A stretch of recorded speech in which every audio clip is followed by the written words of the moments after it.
up my appetite. Don't leave me here high and dry. Oh, well, I don't wanna jinx it, baby, and twist myself at the spine. Don't wanna overthink it, baby. It's just twist your body and mine.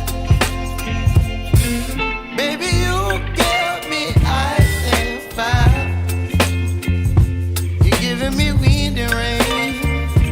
You're some kind of butterfly. Baby, you give me midnight. You whip up my appetite. Don't leave me here high and dry. Oh, but I don't wanna jinx it, baby. Let's not get ahead of my time. Oh, but I don't wanna miss you, baby. So I stand up and speak just my mind. Oh, What is up, ladies and gentlemen?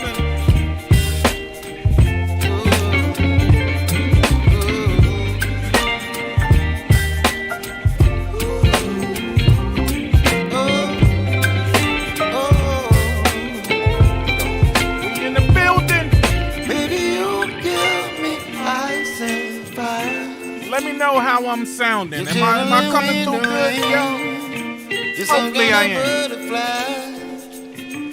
Baby, you give me midnight. You whip up my appetite.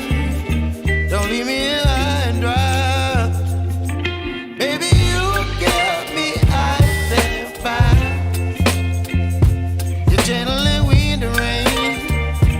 You're some kind of butterfly. Baby, you give me midnight. You whip up my appetite. Don't leave me here high and dry. Oh, oh,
check. 1 2 1 2.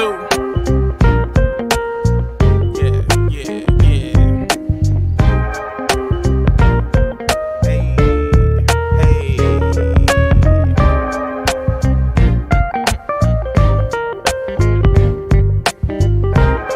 I like that. I like that. I think I'm gonna change that to my to the background music for sure. Oh yeah. Oh yeah, I'm changing that to the background music. I really love that. I really loves that.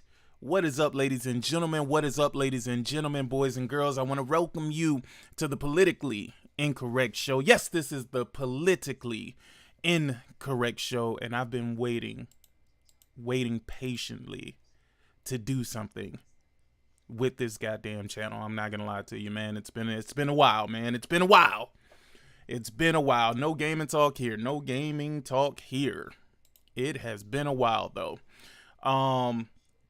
This channel is specifically for this particular show, and it's not relative to any other channels that's here. Let me, Jesus, media file, that's what I want. And can I, dude, what the heck? Okay, that doesn't sound okay. You know what, let's add that, and let's add new source instead. We are going to name this background music.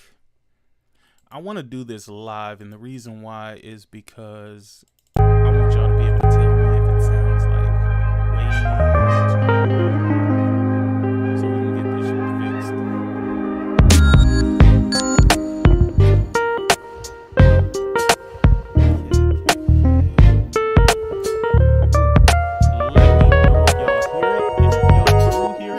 Let me know if it is too loud, because I can't hear it myself. Let me know if it's too loud. Let me know if it's just right, or let me know if I need to turn it down a bit. Is it too loud? Is it still too loud? Do I still need to back it down a little bit? Maybe negative 30 dB? Because I want it to be where it has that nice synergy, where I can hear it and okay, it's good. Hold on, let me see if I can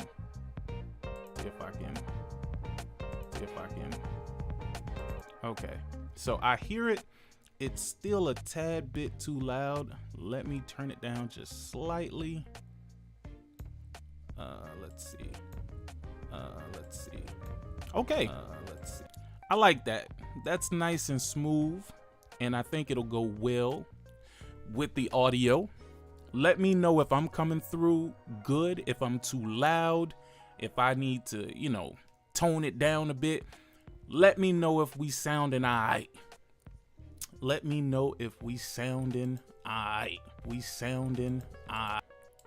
And let me put that on pause, because we got some stuff to talk about here today. I say we got some stuff to talk about here today. And the stuff that I want to speak on, man, it's a lot, man. It's a lot. One of the things that I do want to talk about is Chris Rock's response to Will Smith. I also want to talk about Marlon Wayans' response to the entire situation as well. And there's a few other things, man. We got to talk about this Thot Pocket cop. Again, I'm going to call her the Thot Pocket cop.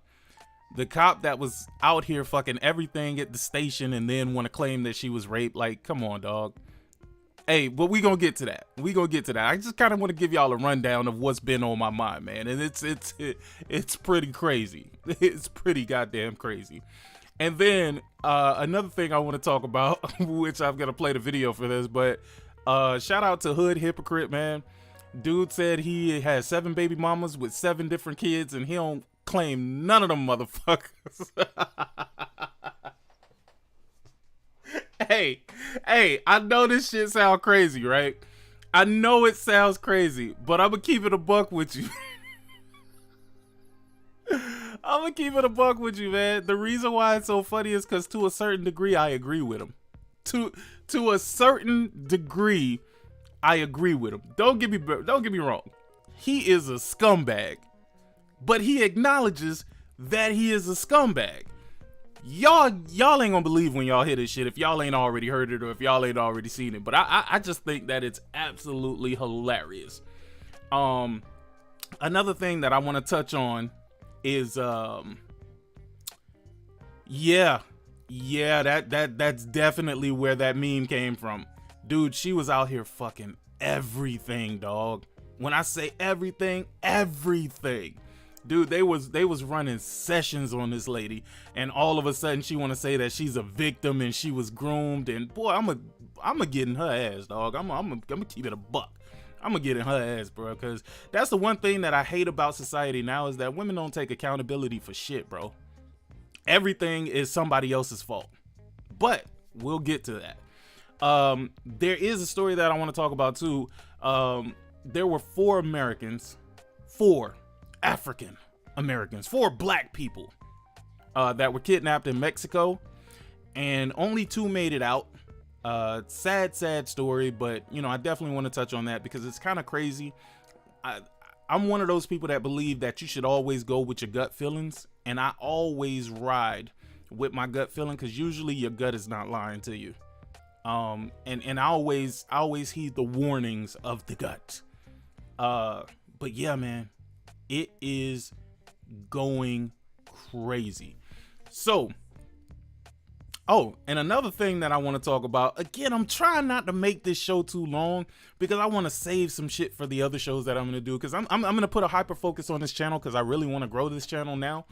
So I'm going to put a hyper focus on this channel while also, you know, trying to keep a healthy output on the other channel. You know, but I definitely do want to grow this channel. So I'm going to put a lot more effort into making content for this channel because honestly, I can talk about this shit all day. I'm just going to keep it a buck with you. I can talk about this shit all day. But without further ado, I don't even know where I want to begin. I'm going to begin with the with the guy, dog. I just want y'all to just listen to what this dude is saying, bro. Like, it's some of the craziest shit I've ever heard in my life, but it's funny as hell, and it shouldn't be funny, but unfortunately I have a very, very sick humor. So here we go. I got 7 kids and 7 baby mamas.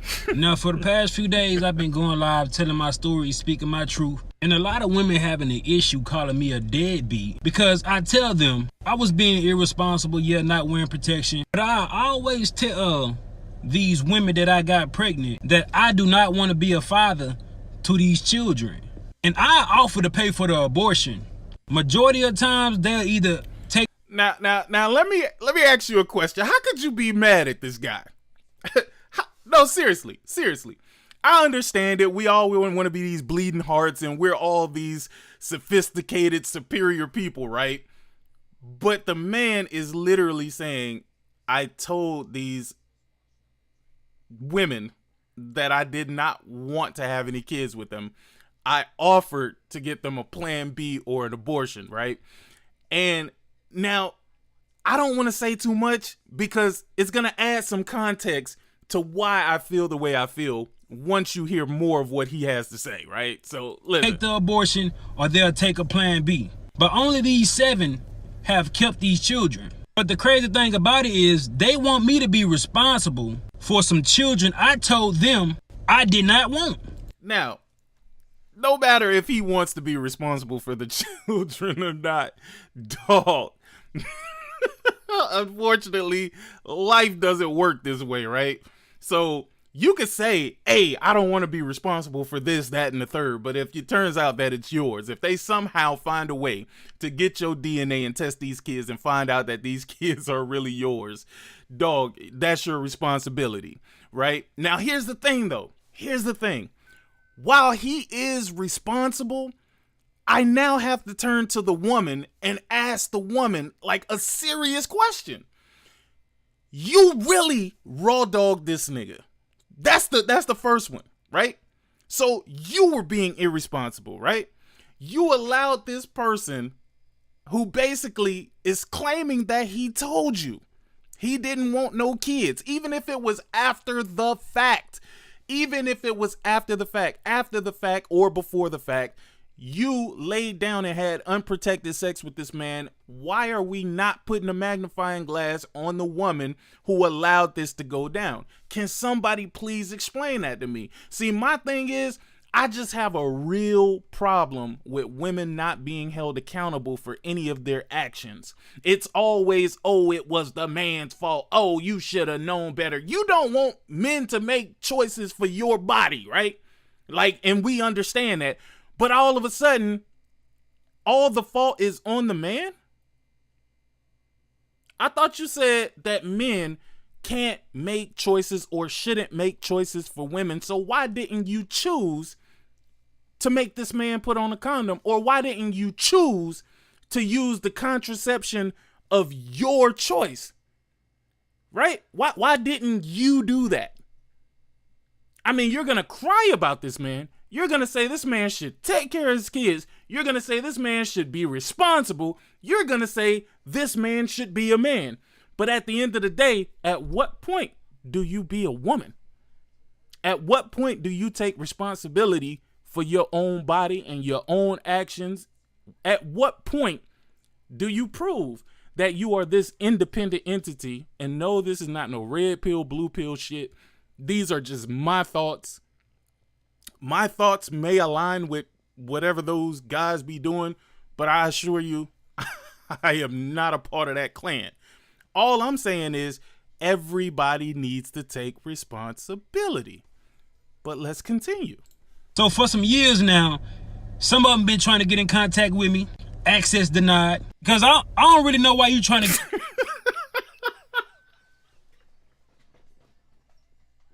I'm sorry, it's fucked up. It's really fucked up. But honestly, y'all, to a certain degree, dog, come on, man. Even if you don't fully agree with what this dude's saying, dog, you cannot sit up here and tell me that you wholeheartedly disagree with everything he's saying. Yo, that nigga say, yeah, some of them been trying to get in contact with me. Access denied. Yo, this...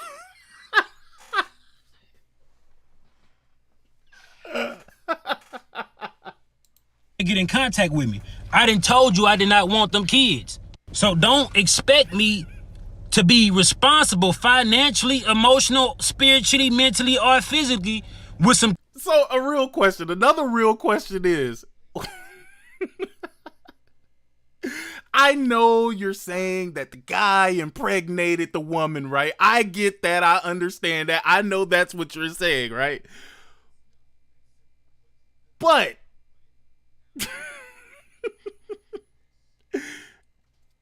why shouldn't he have a choice in what he decides to do? Like, that's what I really don't understand. Since he can't tell the woman what to do, right? Right? Because we live in the age where women don't want to be submissive. They want to be these independent women living their life until they get caught up, and then they need the man for everything. But yeah, I mean, that's a different conversation for a different day. But whatever. The guy he sucks. He is the great definition of a deadbeat. He is the shittiest human being on planet Earth. That's a fact. But it's also a fact that these women laid down with this man and thought that it was cool to have unprotected sex with him after they have met him for a limited time. It ain't fully his fault, bro, but it is his. He played his role in this entire, and to a certain degree, dog, I'm kind of hoping that all of this is like a joke and he's just some type of like comedy YouTuber, and like none of this is truly real, because the ramifications for kids is a lot more extreme than he might think or what he might give a fuck about, right? Like, kids do grow up wondering, like, yo, where's my dad, and why was he never in my life, and, you know, what's good, what's this, what's that.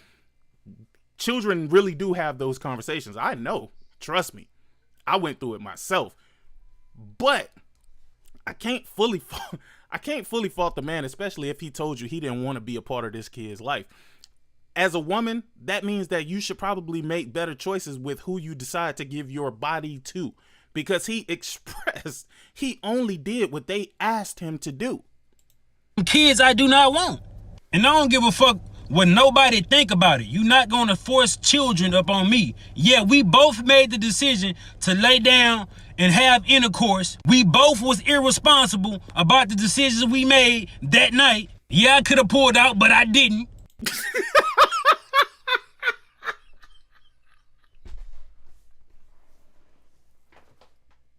Yo, this nigga is unbelievable, dog. Hey, he said, yeah, I could have pulled out, but I didn't.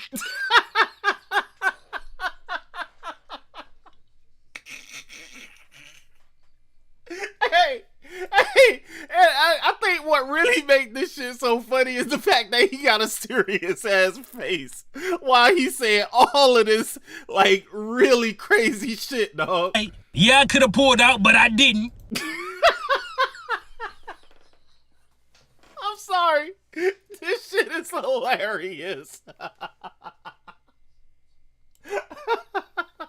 We made that night. Yeah, I could have pulled out, but I didn't. And I ain't care to pull out because I'm not the one that gonna have to carry a baby for 9 months. That's true. That's true. You ain't gotta carry the baby for 9 months, but you're gonna have to pay for that bitch for 18 years, dog. It's the woman. In my opinion, women should be more careful on who they sleep with. Come, how can you disagree with this? How can you disagree with this? This dude is the scumbag of the earth. Like, some of the shit he's saying, I've never heard a human say this shit in my life.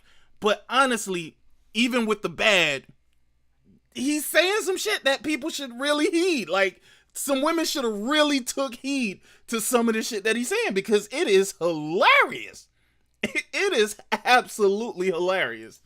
Because you're going to be like, one of my baby mamas trying to find me so I can financially support a kid I done told her or them I did not want.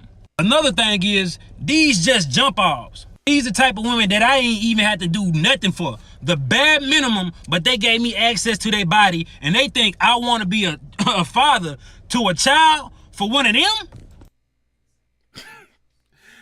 Okay, so the ironic part about what he's saying now, and this actually made me laugh a little bit, is that he's trying to downplay their character. He's trying to say that they are whores. He's trying to say that they are nasty. They're just jump offs. They let me sleep with them off the rip. They crazy if they think I want a baby from them. Like, even if you don't give them a baby, nigga, they might get you might get a disease from these motherfuckers, bro. You less worried about the disease and you more worried about the kids that they don't want to keep or that they want to keep. But you're not worried about the shit that could affect you. Like, dog, this nigga gotta have like the dirtiest dick in the world, bro. Like, I'm just gonna keep it a buck. He gotta have the dirtiest dick in the world, bro. Cause he just sticking his dick in whatever, nigga. If they say don't use a condom, he ain't using a condom. That nigga was like, I don't even like condoms, nigga. So you think I'm gonna use one with you? If you don't ask me? Like, nah, this nigga wildin'. Welcome back, Phil. Wait, I don't even have no type of love for these women. How do they expect me to love these children? Before y'all say, oh, he irresponsible, he a deadbeat. Nah, big dog, you definitely irresponsible and you definitely a deadbeat. He don't take accountability. Yeah, you take accountability, you just don't give a fuck. Dude, I just don't give a fuck. You ain't gonna force. See? See? That was easy to figure right there. These children on me when I told you I ain't want them. Yeah, I can offer to pay for abortion, but at what point Can I force a woman to go get an abortion? Now that's one thing that kind of irks me a little bit, right? Like I hate to be that that grammar guy but I've been seeing lately, right? I've been seeing lately that a lot of people, when they're speaking about a woman, they always speak about them in the plural fashion. They'll be talking about one woman, but they'll be like, but I can't force this women. You know what I'm saying? Like, I don't know why, for some reason, that shit irks me really, really bad. I don't know why, but it really does bother me. But regardless, that's neither here nor there. This dude, and I truly believe that he would tell all of these women the same shit that he's telling us. Because if he's not embarrassed to tell the public this, why in the fuck would he be embarrassed to tell some chick this in private? Like, really? Make it make sense. Make it make sense. Why would he be embarrassed to tell or ashamed to tell a woman this in private if he's telling the public this? That's why I said, whether you believe him or not, if this is indeed true and not just some shit he doing for clout on the internet, because you know today niggas will do anything for clout. Like, clout is the ultimate drug out here in the streets. So if he's not doing this for clout, then I most certainly believe he told these women, I don't want to be with you. I don't want to have no kids with you. And I don't want you to keep them kids that I might have gave you. I just believe it. Cannot. A woman say, my body, my choice, but I say, it's my life, my choice. Before y'all try to stitch this shit and be like, black man this, black man that, I don't give a fuck. I really don't. Yeah, and that's another thing too. That's another thing. People gotta stop. You gotta stop when it comes to black people. You have to stop saying that every black man speaks for every other black man, because get the fuck out of here.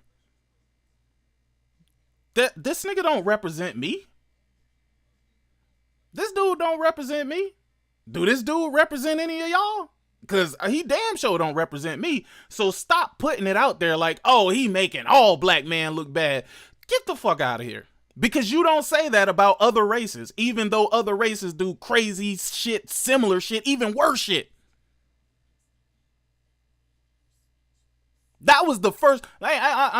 Look, I'm not trying to make this a black and white thing. Not trying to do that. But, bruh, I've never heard a white person tell me they use a condom, bruh. Never in my days have I heard a white person say I'm using a condom, bruh. Never. Nigga, they don't even use a rag when they bathe. I'm sorry. I apologize to anybody who white in the chat, because I'm not trying to make this a race thing, bro. But I seen niggas, I seen motherfuckers bathe with just soap and hand and soap. I've never seen a black person do that, bro. I'm sorry. I can't speak for every white person, but the few that I have seen, that shit look crazy to me, man. I'm just gonna be real, bro. Shit look crazy to me. I don't know why I'm in a goofy ass mood today, dog, but I am in a really goofy mood. But this shit crazy, dog. He is a bad representation for himself, though. No matter who looks at this guy, nobody's gonna look at this guy and be like, whoa, you know what? This guy is peak. He is exactly what I strive to be every day when I wake up. You know, nobody's gonna say that, because, I mean, dude is ridiculous, bruh. The first thing is, A, I'm not sticking my dick in everything. B, I'm not sticking my dick raw in probably just about anything, dog, especially these days. Like, I ain't gonna lie to you, right? Like, I'm getting up there, bro. Like, I'm getting close to the 40s. I'm getting close to the 40s, right? So I grew up in a totally different era. Like, this generation, y'all kids is wild as hell. Y'all wild as hell, bro. And when I look at some of y'all, I just look at y'all and I'm like, boy, this crazy. This crazy. Back in the days, and I hate to sound like that old nigga, but back in the days, nigga, we was out here throwing hands, bro. Man, you got 13, 14, 12, 10-year-olds shooting and killing people, bro. They like, let's skip this whole squabble thing. Let's skip this whole squabble thing, and we just gonna go straight to the fucking cemetery with it. Like I ain't grow up in all that. But see, the thing is, you have to learn to adapt. You have to learn to adapt or become a victim. So now I'm not in that. I don't want to fight none of you niggas no more. I don't want to fight none of you niggas no more. And I don't want to give you the opportunity to take my life either, right? So we're gonna be fire with fire, nigga. It's gonna be like the old Wild Wild West out here, bruh. You ain't gonna see nothing but bullets and fire, everything, everywhere. Like, that's just how I see it. But we are in a super soft society, but we're in a really strange super soft society. We're in a super soft society where these dudes will really take your life because they are probably afraid that you're going to do the same to them. And some people say it's good to be that way. I honestly can't agree with that. Man. It's crazy when you don't feel safe going anywhere. I can't live like that. And a lot of these people, they live looking over their shoulders. You know, like I grew up in an era where working hard, that was satisfying. You know what I mean? Where family values are core. You know, that's what I grew up in. Like nowadays, ain't no family, bitch. You know, everybody want to be a TikToker. Everybody want to be a boss. Nobody wants to be workers anymore. Everybody want to be that guy at the top, and they gonna get there by any means necessary. And the one thing that I've seen that like really shocks me is that people will throw their entire life away behind shit like that. Right? They want to be out here like these entertainers before they become entertainers, right? It's so easy to become a rapper nowadays. You ain't got to pay for no studio time. You can go and buy you a $100 audio interface, go get you a little $50 mic, go get you a little basic ass computer from Walmart, and you got a whole ass studio in your house nowadays. That ain't how it was coming up. We thought you needed the big track boards, you know what I mean? So we was out here paying $50, $75 a session, you know what I'm saying? Or $75 an hour, you know, just to lay down some shit that we wrote. But nowadays it's easy as hell to become a rapper. It's easy as hell to become a singer. It's easy as hell to do that stuff because it's a more convenient, streamlined road to success now, where you don't need anything. You know, people used to have to really go out there and be in front of people and sell their CDs and stuff. Now you can just put it on the internet. And now you got hundreds of millions of people that have the opportunity to support you if they like to. Like everything is much, much easier now. What up, DBZ Extreme? Everything is much, much easier now. It's much more streamlined. It's much more convenient for people who, you know, might be balling on a budget. But these dudes, oh, nah, they gonna go kill you so they can go floss on the internet. They gonna kill you so they can go floss on the internet. And that kind of moves me to the next thing that I want to talk about here. Like, don't get me wrong, the guy with 7 kids and 7 baby mamas, bro, that nigga tripping, bro. Don't think that I agree with this man full, you know, wholeheartedly, because that's not the case.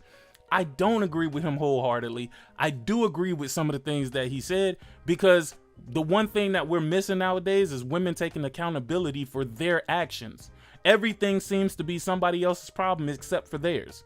So, you know, I agree with him when he says, hey, she should have told me to wear a condom, or I agree when he says, you know, you shouldn't have slept with me, or you shouldn't have did this and you shouldn't have did that. But why we as a community, as people, fuck a community, as people, we never say, why are women not, you know, why are women not taking accountability for themselves? We're never doing that. We're always giving accountability to somebody else. It's never on the woman. And I've yet to see women take accountability for their actions. You know what I mean? Like, if you got a dude who is like a pedophile, like to play with little kids, oh man, you finna rake him through the coals. Oh, it's about to go down. Oh, you fucking little kid, you fucking little kids. Oh no, now the entire world against you, right? But all I've been seeing lately is these women, these teachers, sleeping with kids. I mean, literally, kids having babies with 13-year-olds, bro. Like, the fuck? So if she had a baby with a 13-year-old, the nigga had to be like 12 when he impregnated her. You know what I'm saying? But they don't put a spotlight on that. Again, no more accountability, bro. Like, it's crazy. It's crazy as shit, dog. I don't look at every woman like a fucking victim, dog, because not all of them are victims. In certain scenarios, you are a victim. But for the vast majority, they put themselves in the situations where they become victims. And nobody wants to say that because now it's become taboo to victim shame or victim blame.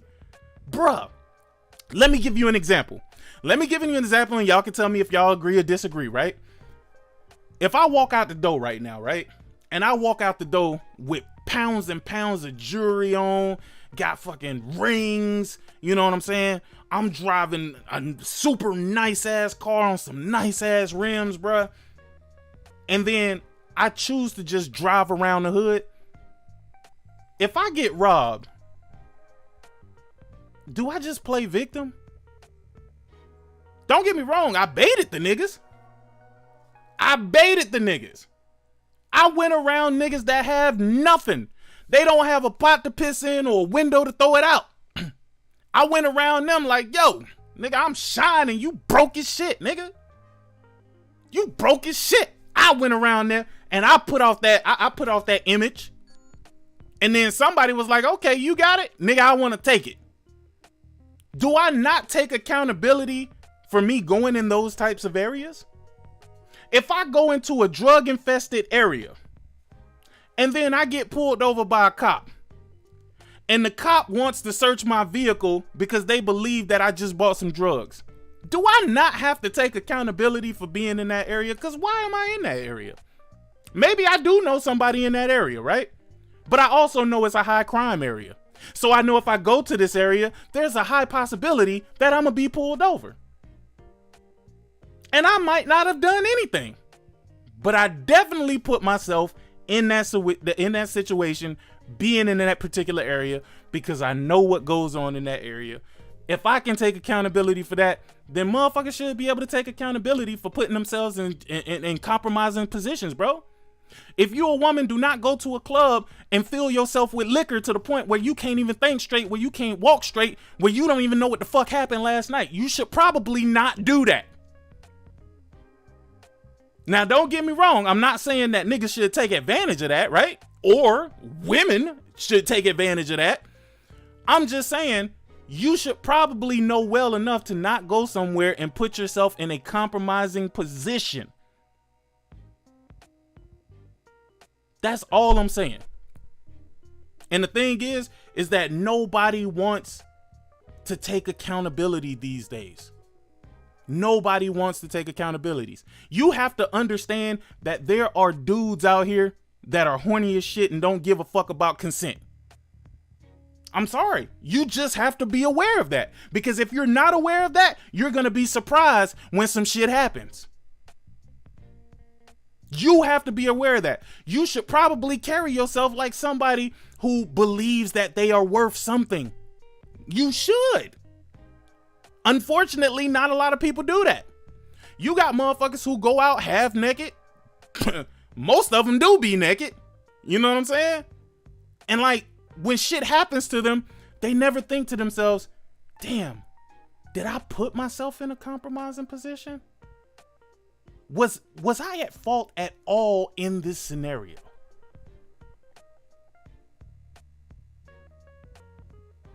And then we get the roundabout. Oh, she was a victim. Oh, they did this and they did that to her. Listen, if you're gonna go out and you're gonna party, you should probably have people there who don't party. You should have people there who can look after you, since you're gonna go out, get inebriated, get to a point where you don't know what you're doing, and then you're probably doing that with other people who are inebriated and don't know what the fuck they're doing, and then bad shit happens. Now, it doesn't mean that those people shouldn't be held accountable for that. They should be held accountable for their actions, because I don't care if the woman was butt ass naked. If the woman was butt ass naked, walking through the fucking hall, bending over, that still don't mean you should put your dick in her. You know what I'm saying? And you cannot give consent if you are inebriated. So y'all niggas need to stop fucking with drunk bitches, because drunk bitches cannot give you consent. And if they do give you consent, they can revoke that consent after they gave you consent, based on the fact that they'll say they were fucked up. They weren't in their right mind state. And men have to be accountable for that. I have to be accountable that you told me that we could fuck, but you were too drunk to tell me that we could fuck. So I fucked you, and now I could probably have rape on me because you could turn around and be like, nah, I'd have never fucked you if I was sober. What? Wait, what? I'm just saying, man. I'm just saying, we live in some weird ass times right now, man. We live in a weird ass world. We live in weird ass times, and there is just a lot of nonsense going on. So as a man, I'm totally always aware. Anywhere I go, I'm aware of the situation 1000%. 1000%. I'm not only aware for me, I'm aware for the motherfuckers that I'm around, bro. I don't want you to be able to put shit on me. You know what I'm saying? And that's why motherfuckers walk around with cameras now. That's why they pull out their camera at a moment's notice. You know what I'm saying? Like, people do that because you have to do that. You have to have some sort of information stating that you wasn't out here doing crazy shit. That you weren't doing crazy shit. Again, if you see a bitch that's drunk, leave her the fuck alone. Let her go do her thing. The thing is, she's gonna know clearly in her mind that she wants to fuck you. She's gonna let you fuck, and then she could turn around and say, nah, I ain't consent to him fucking me. And the court system don't give a fuck. They don't care. Because at the end of the day, if they lock your ass up, you free labor for the state. You know what I'm saying? So they don't get any benefits for letting you off. That's why they don't let a lot of people off. There is no benefits behind letting people off. Why do you think the child support system is the way it is? You think they really care about your black ass kids? No, we gotta have this conversation. Do you really think they care about your black ass kids? Do you think they really care about the mama of your black ass kids? No, nigga. You are a paycheck to the fucking state, nigga, for some shit you sat down and had, bro. That's why I be looking at y'all niggas crazy. Like, y'all, I look at the women the most crazy, but I understand why they do it. You met an ain't shit woman. This motherfucker don't want to work. You know what I'm saying? She had a baby by you so she could put your dumb ass on child support so that you can support her. Not the kid, her, nigga. Because when she collect that money, guess what the fuck she about to do? And this is not all women, so let me not make it seem like it's an all women thing. It is not an all-woman thing. I know some women out here that don't even play with the court system like that. I know some women that have taken L's because they didn't want to put niggas on child support and shit like that. You know what I'm saying? Like, I really do know some real strong women out here that just say, you know what, fuck it. You don't want to be in this kid's life. I'm gonna go ahead and I'm gonna carry the burden on my shoulder. And I've seen them do that. You know what I mean? So it's not all, but it is it's a large amount. It is a large amount that literally don't want to fucking work. And the state will give them every benefit from that. They will give them every benefit in the world. They will give them housing because it don't pay to have your ass in the house with that woman. Nah, we need you separated. We'll give her housing, and in the interim, we'll give her child support. We won't recommend that they work. And this is one thing that I could never understand about Democrats, dog. This is the one thing I could never, ever, ever understand about Democrats. I don't know if this is Democratic or conservative thing. I don't know what it is. I don't know what it is, but I know it's a big ass setup, dog. They will give you housing, but they won't give you housing if you got a decent job. They'll give you housing so you can go work at McDonald's part-time. And if you start making more money, if you exceed whatever that threshold is for that place, that state, that whatever, they will threaten to kick you off of like Section 8, off of the housing system, off of whatever. You don't think that they're trying to keep you in one particular place, in one particular state? You don't believe, what's up, Lionel? You don't believe that they want to keep you in that revolving circle of never having nothing, dog? That's why they do it. They're not trying to help you. They're hurting you more than they're helping you. Sure, you got a roof over your head and you don't pay much for rent or whatever like that, and they probably giving you food stamps, and of course they enforcing that child support on that man, right? Of course that's happening. Of course that's happening. But the problem is you will never get out of that revolving door of fuckery. You will never be able to pull yourself up, and you will always be dependent on that. And if you wait too long, you will never have any skills to move up out of that. Sure, people will have success stories.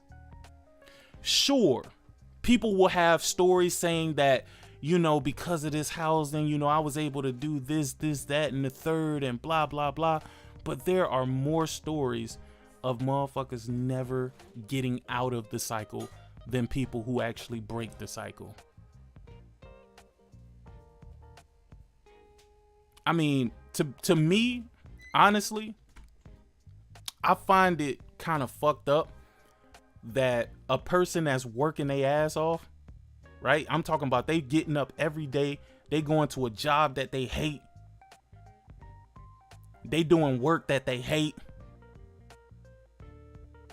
But they doing it because they have to support themselves. Only to find out that, sure, they were able to pay their rent, but they might be a little bit late on the lights. Yeah, they were able to pay their lights, but damn, they might be a little bit short on the water. You know what I'm saying? Or maybe they got all their bills paid, right? Maybe they worked a full 2 weeks, got a full paycheck, and they able to pay all their bills, but then they have no money to buy food.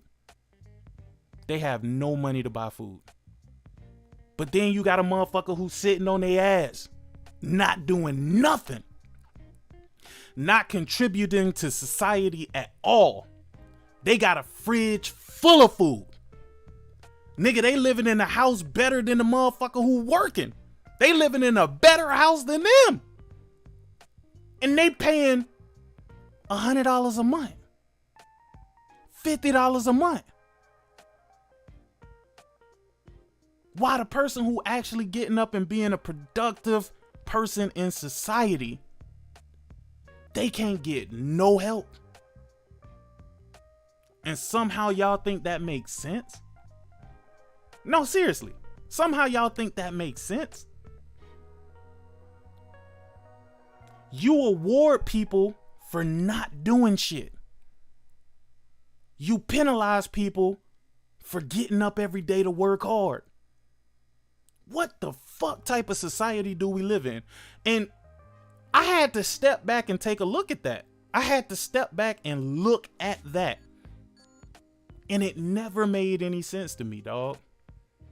It never made any sense. It's almost like you want to be that bane of these people's existence. While they feel like they live in a good life, they'll never be much more than what they are. They'll never be much more than what they are. They'll never strive to do better. Why would I strive to do better and then lose my benefits? If I try to go and find a better paying job, nigga, I'm gonna get kicked off food stamps. If I go and find a better job, they gonna make me pay more for rent. They gonna make me pay more for rent. Oh, if I make too much, then they might lower his child support. I know that sounds silly as hell, but dog, this is shit that I've seen over the years, bruh. And I swear to God, dog, this shit irked my nerves, bruh. It irks my nerves, man. And it's like, dog, I know people need a hand up, but why not help the people who actually going out and being productive, bro?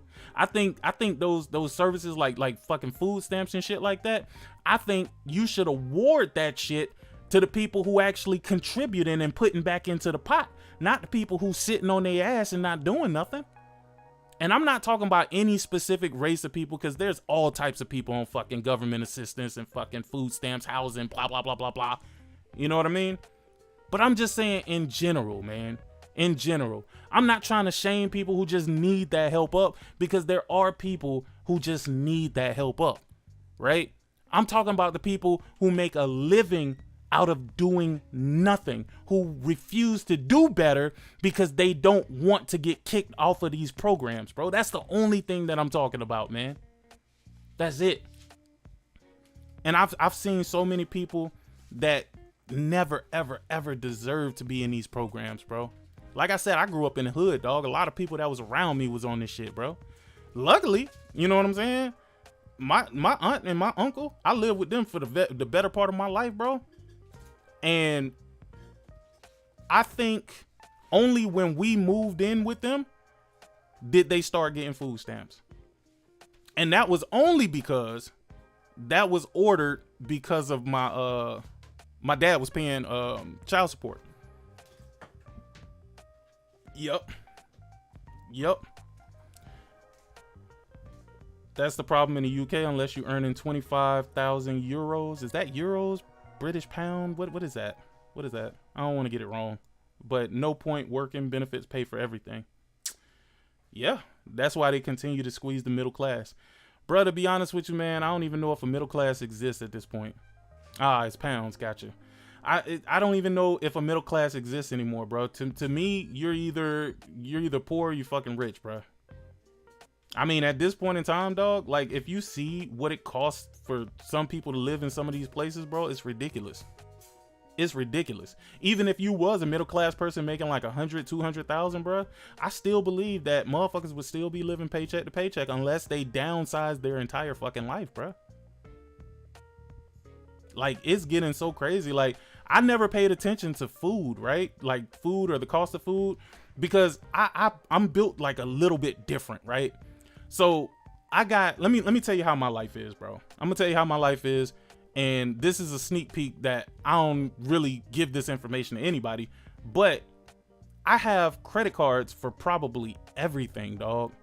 So I got a gas card. I got a card that I use only for gas, because when you use it for gas, they give you reward points and stuff like that, and you get cash back and all this other shit, right? So I have a gas card that's specifically for that. Like, we don't use that card for anything else. Anything else. All it's used for is for gas. And then I have an American Express card, and I use that specifically for food. And the reason why I do that is because when you pay for food, you know, you get cash back, you get reward points and all of this other shit. So I just do that. You know what I'm saying? And it's like, I don't really feel it or see it, bro, because all I end up doing is paying off my credit card bills, bro. You know what I'm saying? Like, I don't remember the last time I've had real cash in my hand, dog. Like, I don't remember when I've had the last time I've had real cash in my hand, bro. I know that sounds crazy as fuck to some of y'all niggas that be walking around with 50, 20, $100 on you. Bro, I don't know when the last time I had cash, nigga. I could do everything with my goddamn Apple Watch and my iPhone, nigga. I barely carry around my wallet. And to be honest with you, and this is where I differ from a lot of people, nigga, I wish they would hurry up and put my ID so I can put my driver's license in my goddamn iPhone. You know what I'm saying? Instead of carrying around my goddamn wallet everywhere, bro. Just let me put that shit in my iPhone, bro. But like I save so much because I still get I get rewards for when I go shopping, and when I go shopping I usually spend, because I live in a house with 5 people. It's me, my wife, my 3 kids, bro. And I guess if you want to count the dog and the 2 cats, you know what I'm saying? But I don't really count them, because bro, I buy food for them like every 6 months. I got it set up where Amazon just delivers shit every 6 months, bro. Like every 6 months, they just deliver more food, dog. It's some shit they got called subscribe and save, bro. So, you know, I do that. And when I go in, when I shop for long periods of time, right? So I might go to the store and I might walk out with a bill that's like $1,000 or $1,200, right? But that food probably lasts maybe like 4 to 6 months before I have to go back. You know what I'm saying? Like that's just how I do it. I'm not rich. Look. I'm not rich, but I do work smarter, bro. I will say that. But to say that I'm rich, nah. See, in order to be considered rich, I would have to have multi-millions to consider myself rich. You know what I'm saying? Have I made millions in my life? Yes. I have made millions in my life. But can I say right now I can look at my bank account and see millions? Nah, that ain't the case at all. But I do invest. I do invest in a lot of things, and it's only because I want to diversify everything that I do. That's it. I just like to diversify. I don't like to have. I like to make money in my sleep. I don't know if y'all feel that way, but I feel that way. I like to make money even when I'm not working. Right? So I like to make money in my sleep. And I feel the only way that you can make money in your sleep is if you start investing in other things and let those things make you money. I mean, we all know the things that we like to do as far as entertainment goes, as far as the products that we use and stuff like that. So why not invest and become part owner of some of that stuff? You know, again, you try to tell certain people that, and you know, they feel like you trying to be fly with them. Nah, I ain't trying to be fly. I'm just trying to give you game. But I just, bro, I hate the way the system works in the US. And honestly, I'm really considering leaving the US.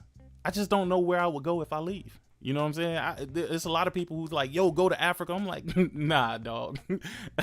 I love the motherland. I love my people. I do. But I ain't trying to be in Africa, bro. I'm gonna keep it a buck, bro. I'm not trying to be in Africa, dog. I remember my brother once tried to get me to go to Haiti. No, not at all, big dog. I ain't, nope. Listen, man, half my family is Haitian, bro, and I can't do it, bro. I can't do it. It's crazy because I feel like my entire family is from the islands, bro. Half is Haitian, half is from fucking the Virgin Islands, the U.S. Virgin Islands, not the British Virgin Islands. And then, you know, I got family from Jamaica and shit like that, like granddaddy and shit that's from Jamaica and shit like that. So I'm pretty sure I'm something Jamaican, but whatever. And then I have family from the Bahamas, and it's just like, bro, I ain't trying to live in the Bahamas. Hell no. Hell no. To be rich, I feel like you have to have, I feel like you have to have disposable $10 million to consider yourself rich. I think beyond 10 million is when you get into the realm of like 25 million, where I then feel like you're wealthy. You know what I'm saying? Because there's a difference between being rich and being wealthy. But again, if you can't go and make a large purchase and make that purchase 3 times over, then you definitely not rich. You definitely not at all. Real estate is how most people who are rich get rich. Yeah, but even now we're in a time even real estate is kind of crazy right now, man. It's kind of crazy because like everything is so fucked up right now. And it's weird because a lot of people's wages have gone up, but then everything else in the world has gone up. So now it kind of invalidated whatever your raises were. You know what I'm saying? Whatever those jobs are starting at now, nigga, you feel like you back at the same place, bro, because now the economy is catching up with you. You know what I'm saying? So, you know, before when I went to go buy like eggs, and keep in mind, I don't eat eggs, bro. I honestly feel like I'm allergic to eggs, especially like scrambled eggs. Like I can actually eat a boiled egg. So I guess I'm not allergic because I can eat like pickled eggs or something like that. But scrambled eggs, I can't fuck with it, bro. I'll eat it and I'll throw that shit all the way up. If I detect eggs in like pancakes or something like that, I'll throw that shit up.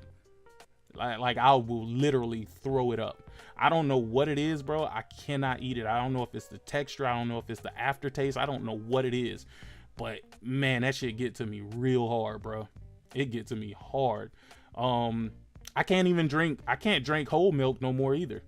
I don't know what the hell happened with that, because we used to drink whole milk all the time, but that was back when milk was like vitamin E or whatever.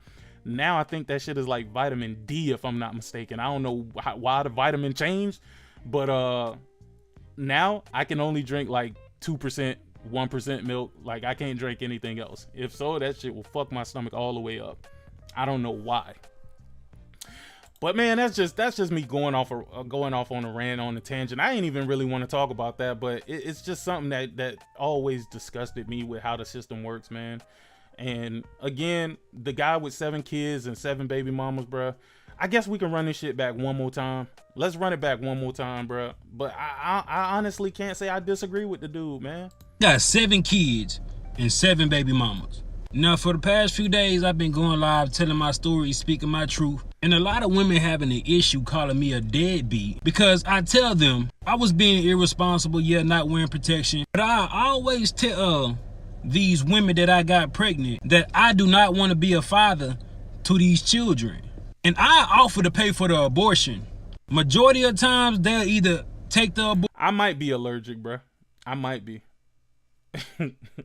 But this nigga right here is funny as shit, though. Abortion, or they'll take a plan B. But only these 7 have kept these children. But the crazy thing about it is they want me to be responsible for some children. Oh, hell yeah, Lionel. I'm about to really start going hard with growing this channel because I've left it dormant for like a year. You know what I'm saying? But I'm going to do it more as a solo effort, because I guess what was happening previously is that I had to wait for everybody to be able to assemble to do, to do the stream. But now I'm just going to do everything solo. And if I just happen to have people who want to join in or whatever, then I'll just go ahead and let them join in at that point. But I think that's the only thing that really held me back from this channel, is the fact that, I was co-opting it with other people, and I should have started focusing more on it as a solo effort like I did with the No Cap channel. I told them I did not want. So for some years now, some of them been trying to get in contact with me.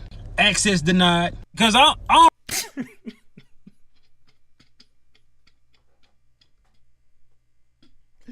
Yo, this nigga. I'm sorry, dog. I don't know why that's so funny, dog. They're just like, yeah, man. So they've been trying to, recently they've been trying to contact me. Access denied. Like, what the fuck? I don't really know why you trying to get in contact with me. I done told you I did not want them kids. So don't expect me to be responsible financially, emotional, spiritually, mentally, or physically with some kids I do not want. And I don't give a fuck what nobody. Let me ask y'all a question. This is a serious question too. Let me ask y'all a question. This is very serious. Very serious. Very serious. If the child is half the man's responsibility, should it be half his choice whether or not the woman keeps it to term? Listen, I'm open to answers where y'all say, nah, that's just not feasible or whatever the case. But if he's going to be half responsible for this child, I think he should have half the say so in whether or not the child comes into this world. Because once the child is born, it's no longer, oh, it's the woman's choice. No, it's now both of y'all are responsible for this. Yo, he don't sound like me, dog. Nah, no relation. I don't know who this nigga is, man. I don't know who this nigga is. I don't know who he is, bro. Oh, yeah. Oh, yeah. How do y'all not know about this channel, bro? I got three channels, bro. I got this channel, I got the indie music channel, and then I got the No Cap channel, and then I got other channels, but those channels don't got nothing to do with any of this other shit. They other channels for other things. Yo, but seriously though, I think if the man has to be 50% responsible for the child when it's born, then he should have 50% of the input on whether or not this child comes into this world, bro. I think it should be a 50-50 thing. I think if he says, hey, I do not want this child, but the woman says, no, I want this child, I'm gonna keep this child, then he should have to sign like a legal document stating that he's given up his rights, and then the child belongs to the woman. And no legal action can be taken because he told you he wanted no parts of this kid. He said that he wanted no parts of this kid. He forewarned you before the child was ever anything to even be talked about, and you decided to keep the kid to term. You know what I'm saying? You can't keep the kid to term and then be like, yo, you put this burden on me. I can't take care of myself and I need your help and you help me do that. No, but I told you that I didn't want it though. When does that ever become an acceptable answer? Oh yeah. I've been had that channel from goddamn, I don't know how long. But why can't these conversations be had, bro? Why can't it become the man's legal right? I think if you find out that a woman is pregnant, right? I think the same way they can go down and put you on child support, I think you should be able to go down and tell these people, hey, I told this woman that I did not want to have this child. She decided that she would keep this child. I would like to relinquish my rights to this child. And if she decides to carry the term, then the child is fully hers. And I'm donating, at this point, I'm donating my sperm to this woman that does not want to get rid of this child for whatever reason. And I think that they should have no legal access to come back and try to get child support or try to do anything, because that man made it clear that he was not ready for a child or he did not want a child. And I think it's fucked up to bring a child into this world knowing that you cannot fully take care of that child. That's all I'm saying. That's it. I mean, again, even though I say this, I know why that would never be a thing, because there's too much money to be made. There is too much money to be made in having this child born. Have this child born, we put you on child support, the court get they cut of that child support.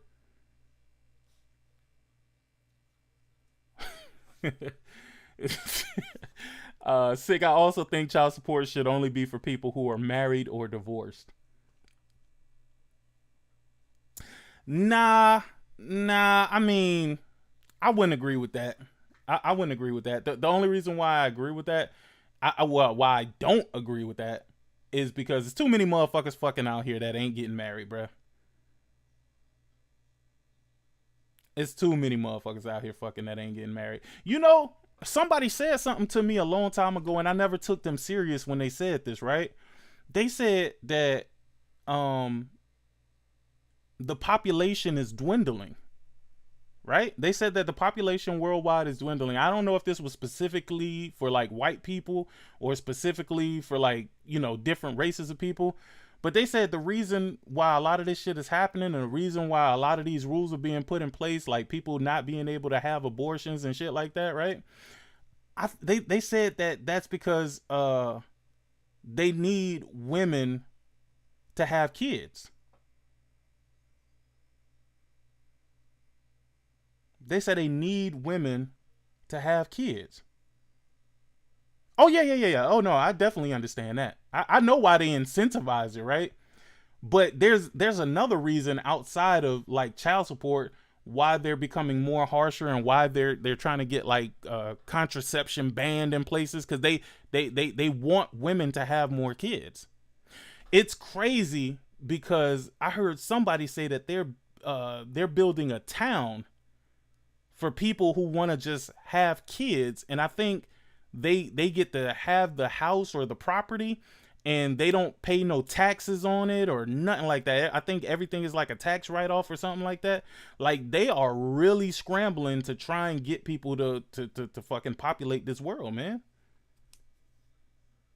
Look, I'm gonna make a segment out of this in the next show because I really want to get to the nitty-gritty of this, because again, I've heard it from some people long ago, and now I'm hearing the same rhetoric from people now. So there has to be some sort of truth to it somewhere. So I'm definitely gonna do my research on it. These children, and I offer to pay for the abortion.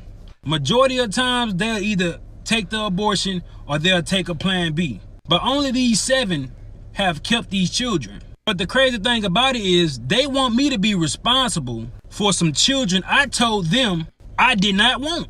So for some years now, some of them been trying to get in contact with me, access denied. Because I don't really know why you trying to get in contact with me. I done told you I did not want them kids. So don't expect me to be responsible financially, emotional, spiritually, mentally, or physically with some kids I do not want. Hey, and I don't give a fuck what nobody think about it. You're not going to force children up on me. Yeah, we both made the decision to lay down and have intercourse. We both was irresponsible about the decisions we made that night. Yeah, I could have pulled out, but I didn't. And I don't know why it get me every time he say that shit. Every time he say that shit, it get me, dog. Yo. Decisions we made that night. Yeah, I could have pulled out, but I didn't. And I ain't care to pull out because I'm not the one that gonna have to carry a baby for now. Hey, this nigga here shot the fuck out. I could have pulled out, but I didn't. Hey, this nigga flat out said he using you motherfuckers as a cum dumpster, nigga. That's what the fuck y'all is. I could have pulled out, but I didn't. 9 months. It's the woman. In my opinion, women should be more careful on who they sleep with. Thank you. That's it right there. That right there. That right there. Why can we not hold women accountable?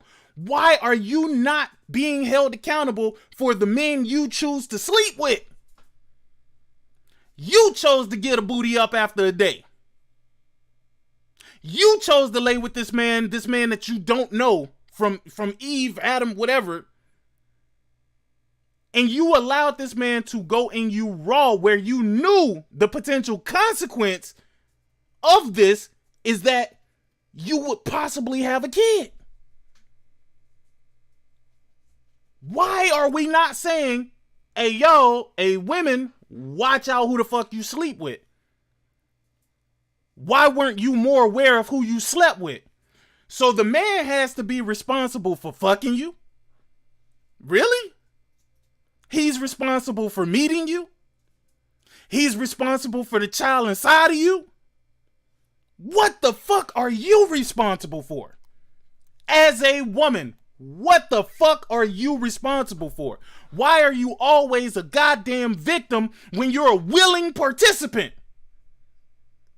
That's the shit that I don't understand, and that's the shit that blows my fucking mind, dog. I would love to have a woman on and have this conversation. But I don't think you can have this conversation with just any woman. I think you have to have this conversation with a city girl-esque person who just out here fucking all willy-nilly. Again, this man is a scumbag. His train of thought, the way he thinks, is crazy as hell. Me personally, nigga, I couldn't have 7 kids out there and not know if them 7 kids is mine, bro. I couldn't do it. I couldn't do it. I couldn't do it. Or I couldn't think that I had 7 kids out here and not be a part of those 7 kids' lives. That's just me. I'm a little different. But this nigga is absolutely okay with having these kids out here and not being a part of their life. And he has, which is crazy, an excellent reason for not wanting to, because he never wanted the kids to begin with. The woman, he said he would only do what the woman would allow. And he said he's never met a woman that asked him to put on a condom.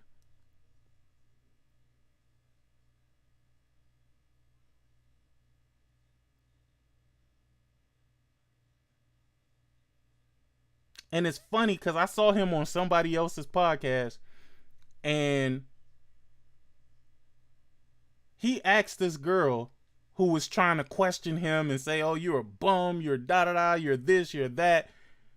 He said, when was the last time you asked a man to use a condom? And she couldn't answer the question.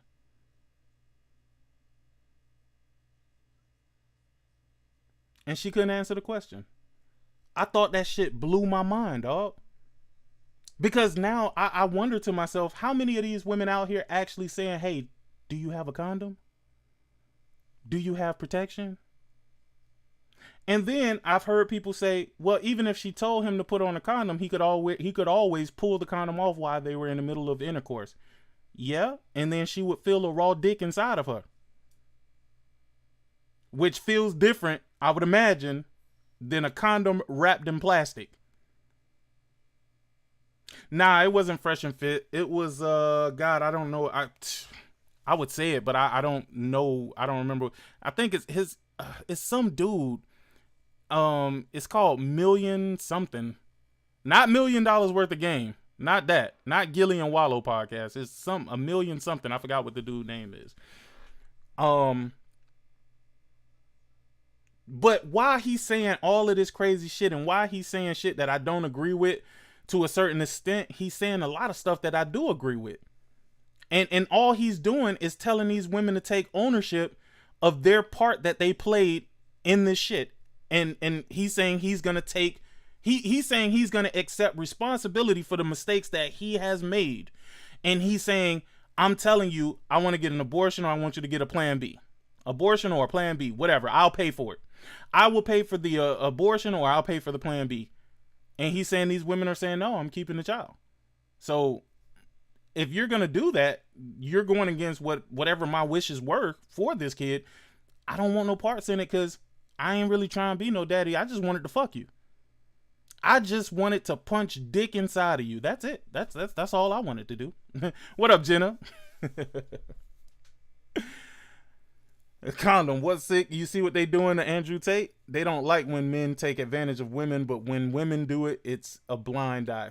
Yeah, I seen that fiasco going on with Andrew Tate, and you know they saying that he had like lung cancer or some shit like that. But I don't know if what Andrew Tate did or didn't do. I don't know what the extent of the truth is with that. Of course, he's gonna say, nah, I ain't guilty of none of this shit. They lying on me. It's the government. They want to put me down. You know, that's his thing. You know a man, I'm gonna tell you a man that I respected because I feel like when he said something, he said what he meant and he meant what he said. And that is Kevin Samuels. That is Kevin Samuels. Kevin Samuels always went to the extreme where he wanted to hear what the women had to say, and usually they just get upset. Usually they get upset. Usually they get irate, and they get irate and upset when he doesn't tell them things that they want to hear. And I felt like he was a good representation of what motherfuckers should strive for. And he was hard on niggas too. It's not like he was just hard on women. He was hard on niggas too. And for some reason they hated his guts. I don't know why. But they hated his guts. And I can never understand it because they chose to go on his show. They knew exactly what he is or who he is.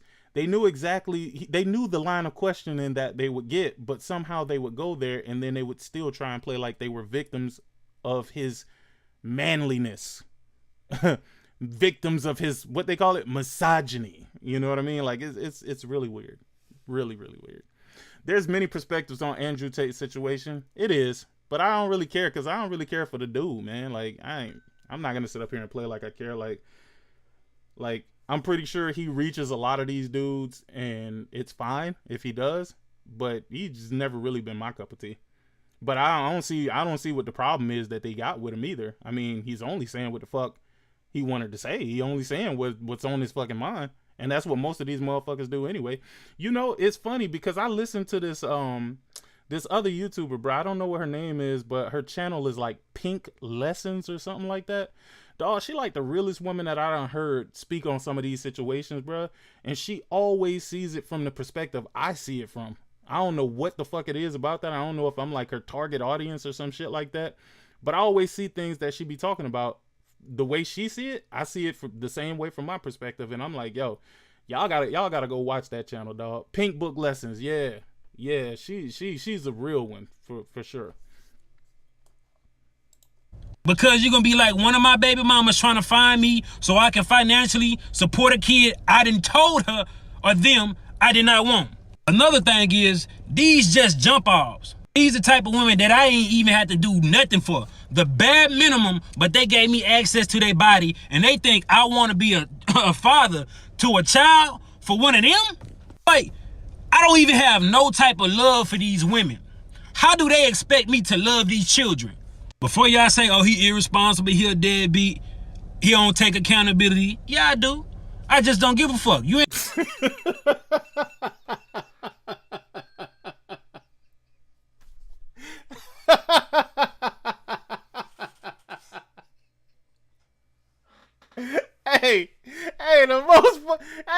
The fucked up part about it is I feel exactly what he's saying, dog. I feel exactly what he's saying when he said, you know, y'all saying I'm this, y'all saying I'm that. I'm just saying I don't give a fuck. Hey, y'all gotta keep it a buck, dog. Dog, if this was a different story about some different shit, dog, motherfuckers would be like, yo, this nigga speaks some real shit right now. But because it's 7 kids and 7 baby mamas, bruh, niggas is like, yo. You ain't gonna force these children on me when I told you I ain't want them. Yeah, I can offer to pay for abortion, but at what point can I force a woman to go get an abortion? I cannot. A woman say, my body, my choice, but I say, it's my life, my choice. Before y'all try to stitch this shit and be like, black man this, black man that, I don't give a fuck. I really don't. I got 7. And again, y'all gotta stop saying that everybody represents the fucking black community, dog. I don't hear that shit about no other race, bro. You got crazy ass Hispanics out here that be doing some wild shit, but you never hear motherfuckers like, yo, y'all making the whole race look bad. You got white people that's out here serial killers, shooting up churches and shit like that, but you don't hear nobody like, yo, y'all just making the whole race look bad. Like, you never hear that shit. But when it come to black people, bro, it don't matter what it is. If you go and you try to defend yourself against a fast food worker or something like that, see, dog, y'all making the whole race look bad. Like, nigga, shut the fuck up, bro. Like, no, nigga. No. Stop with that bullshit, bro. This man is speaking for himself.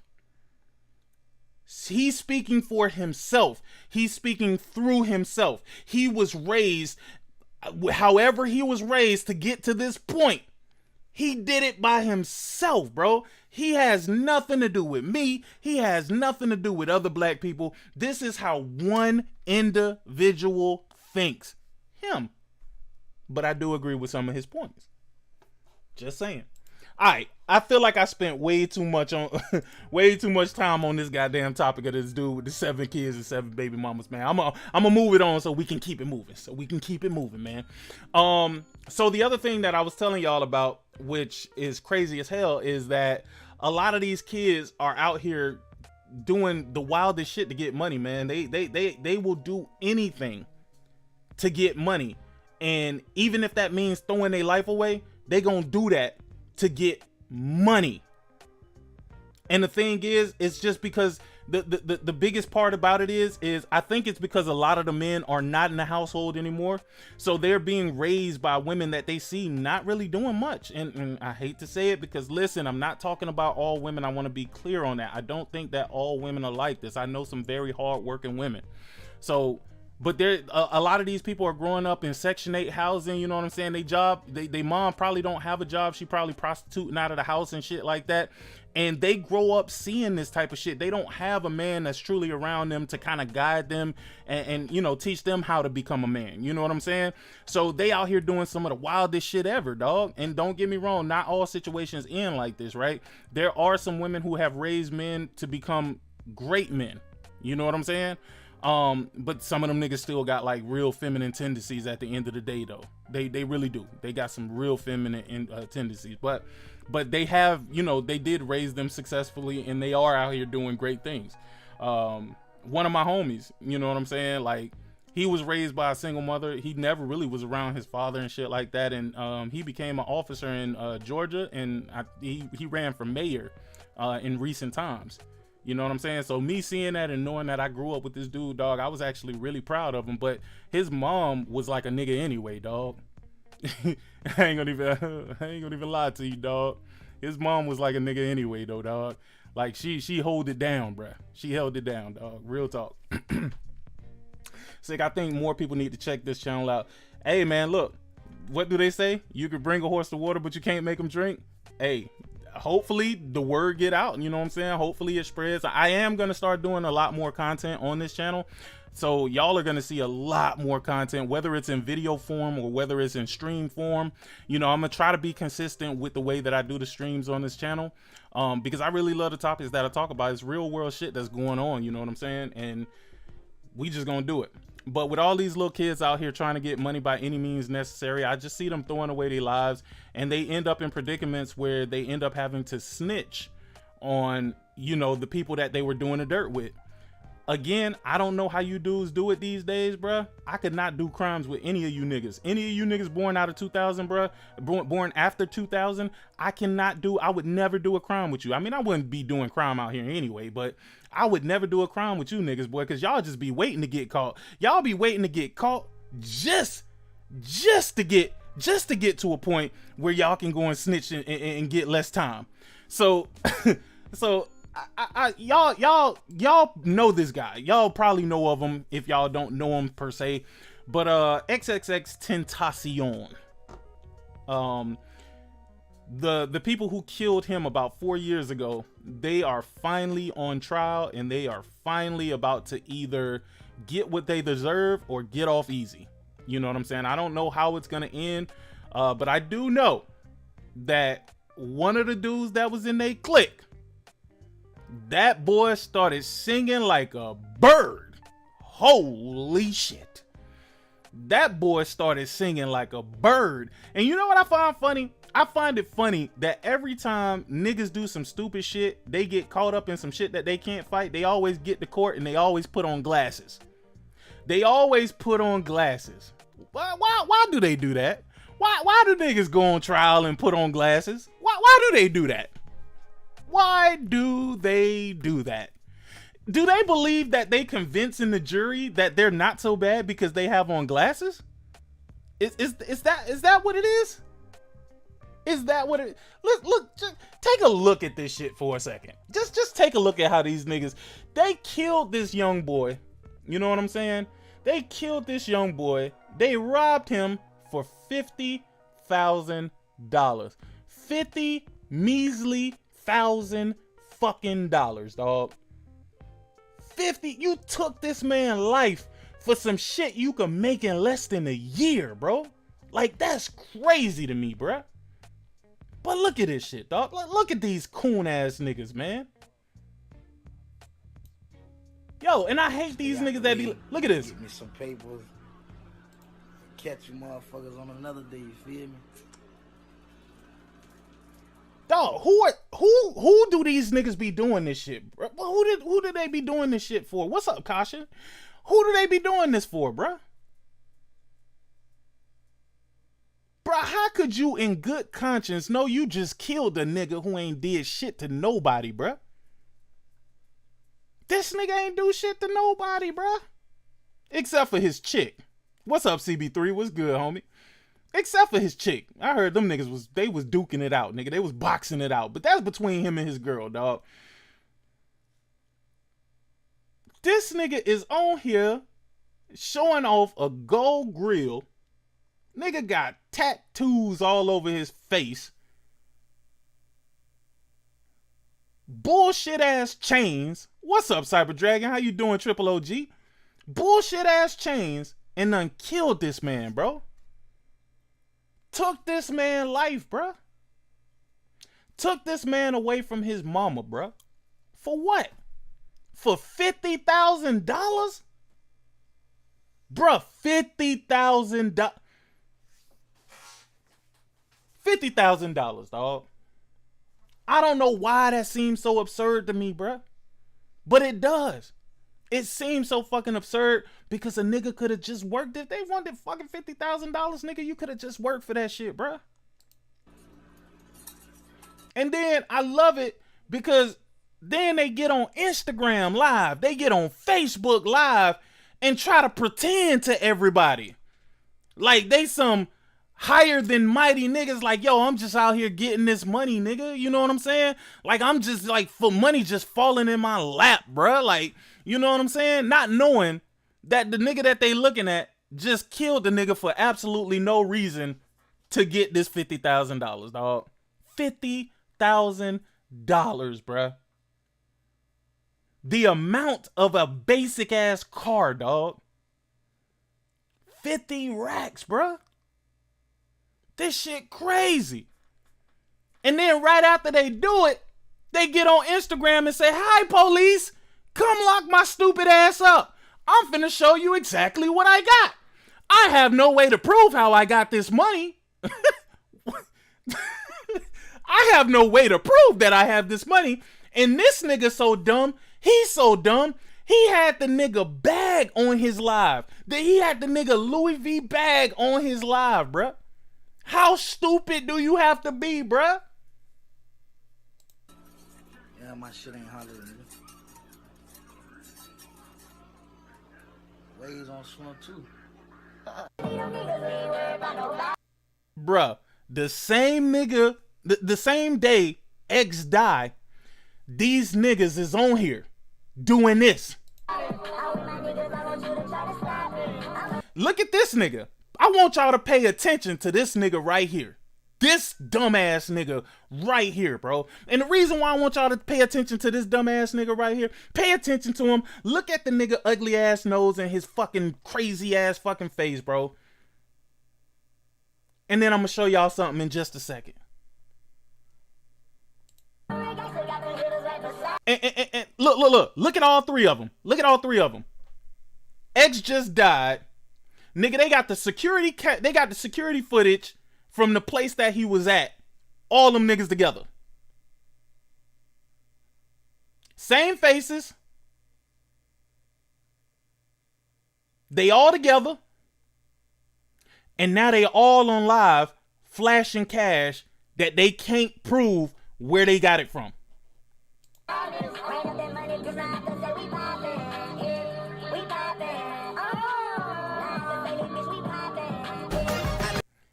That man life was worth $50,000 stupid to y'all. That's crazy. That's crazy as shit to me, bruh. $50,000 stupid. And y'all decided that y'all was gonna take this man off earth for $50,000. And I bet to you bum ass niggas, y'all feel like that's a lot of money. Oh man, that's 50 bands.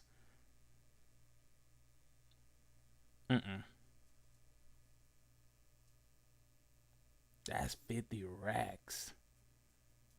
50 racks. Now that you got your 50 racks, now you got to split them 50 racks between the 4 people who did the crime. What do that break down to? See, this goofy ass nigga here, this big dumbass nigga right here, while everybody else in the car got $15,000, they gave his old slow ass $5,000. So now you just killed this young man for $5,000. You ain't pulled a trigger, but you might as well have, because you gonna get sentenced the same way. That's crazy to me, dog. They gave this big goofy nigga $5,000. Bruh, if I'm gonna be getting the same amount of time for y'all for this stupid ass $50,000, bro, then we all getting the even cut, dog. We all getting the even cut, bro. I'm not taking no short on this. Not at all, nigga. We all getting 12.5 on this. If we ain't all getting 12.5, fuck all of y'all niggas. But they gave his goofy ass $5,000. They gave him $5,000 and this nigga got locked up, boy. Who y'all think after they got locked up? Who y'all think snitched?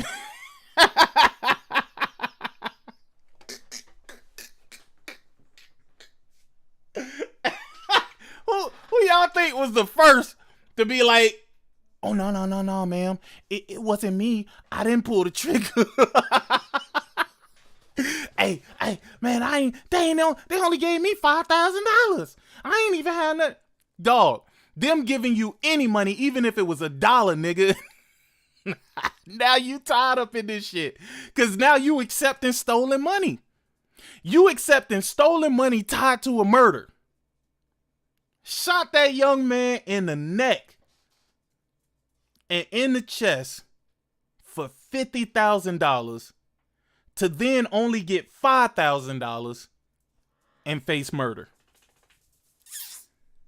Man, couldn't be me. No, sir.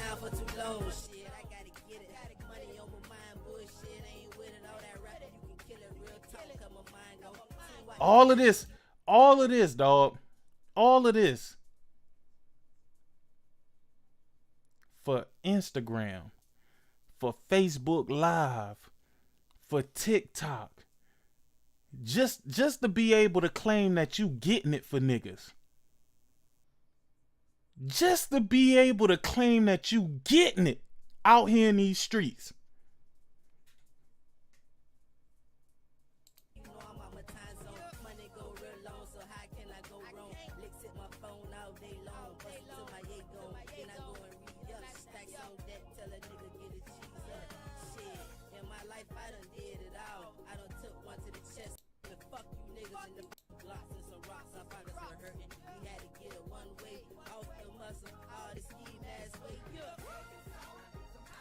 Hey, let me ask y'all a question.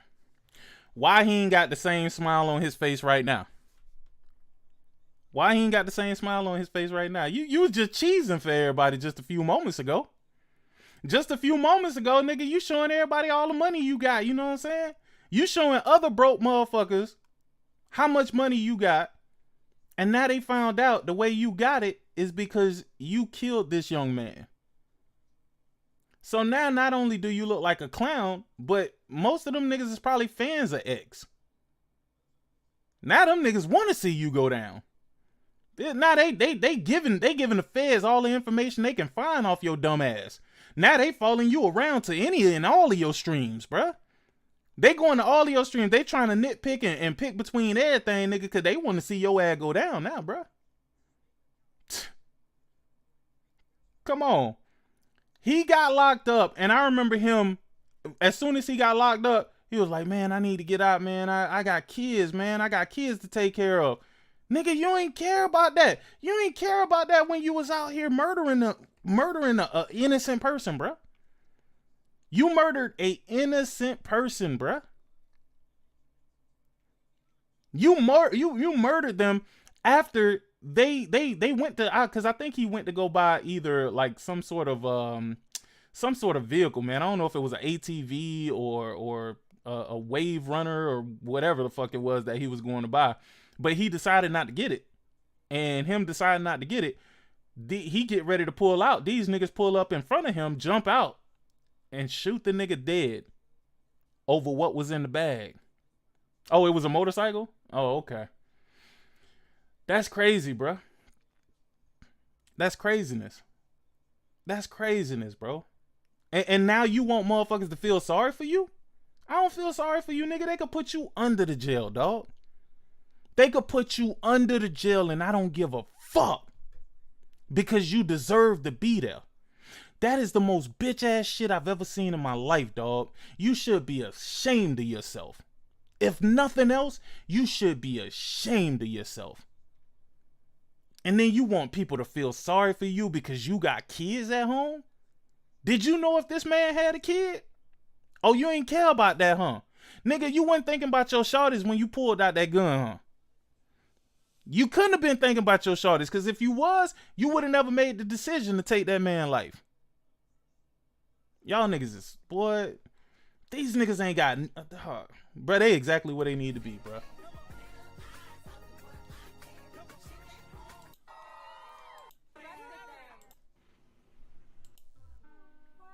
Today and turn on never sleeps, and we upload That's it from that video. But remember, I told y'all to pay attention to Big Boy, right? I told y'all to pay attention to Big Boy, man. I told y'all to pay attention to Big Boy for a reason, man. For a reason, man. Cause that thug died. That nigga was thugged out, huh? That nigga was in the backseat with his fat ass fingers looking like little fucking Twinkies. That nigga was counting the fuck out of that $5,000, wasn't he? He was counting the fuck out of that $5,000, wasn't he? Look at this nigga now. Look at this nigga now. Whose idea was it to rent the vehicle? You have to speak up nice and loud.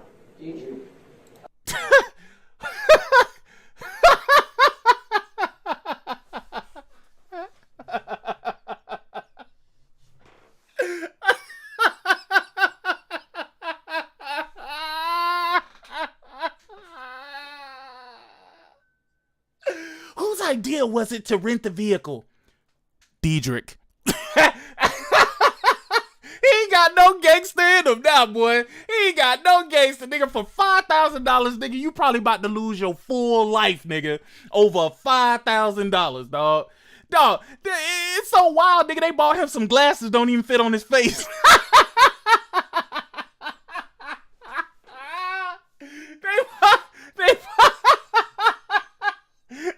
Hey, who idea was it to rent the car? Diedrich. And Diedrich was the guy that we just saw in the video with the gold teeth and the face tats, bro. The same guy who was talking about he need to get out because he got kids. Okay, so it was Diedrich's idea to rent the vehicle. Why? Rob who? So when you say it was his idea, what was supposed to be the plan? You rent the vehicle and what? Tell us in detail. Ride around with people off. And when you say we, who's the God damn. Hey, Diedrich wanted to rent the car to do what? To go out and rob people. I'm sorry, what did you say, sir? Yeah, we was just gonna go out and rob people. we? Me, Michael, Tripp, and Diedrich. The four of you. This nigga telling on everybody, dog. This nigga telling on everybody, dog. He don't even care. He telling on everybody. Was there supposed to be anybody else involved that you're aware of? No. Okay. So, who was supposed to rent the vehicle on June 17th? This is the day before the homicide. Check the system. Who is that? Tony Robinson. Had you met her before? Yes. Damn. This nigga telling on people who weren't even there.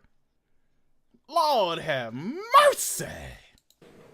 And I'm talking about before June 17th, 2018.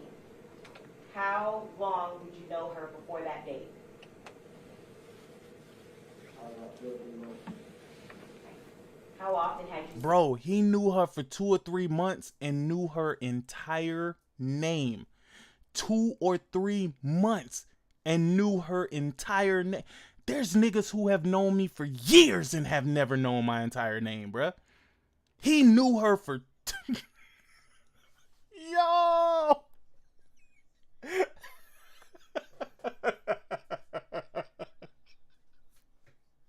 Hey, they making a party bowl out of his ass in prison, dog. He trying to get up out of there, dog. He trying to get the fuck up out of there, nigga. Dog, it look like somebody fucking with him, dog. They done punch some dick up in him, dog. He is not feeling where he at right now, bro. He don't give a fuck, nigga. He telling on this nigga would tell on Jesus right now, dog. This nigga he would snitch on God himself right now to get out of that position that he in. Cause right now he is fucked up, dog. You can see it in his face. This nigga dog. These the glasses that be at like Walmart and CVS. These are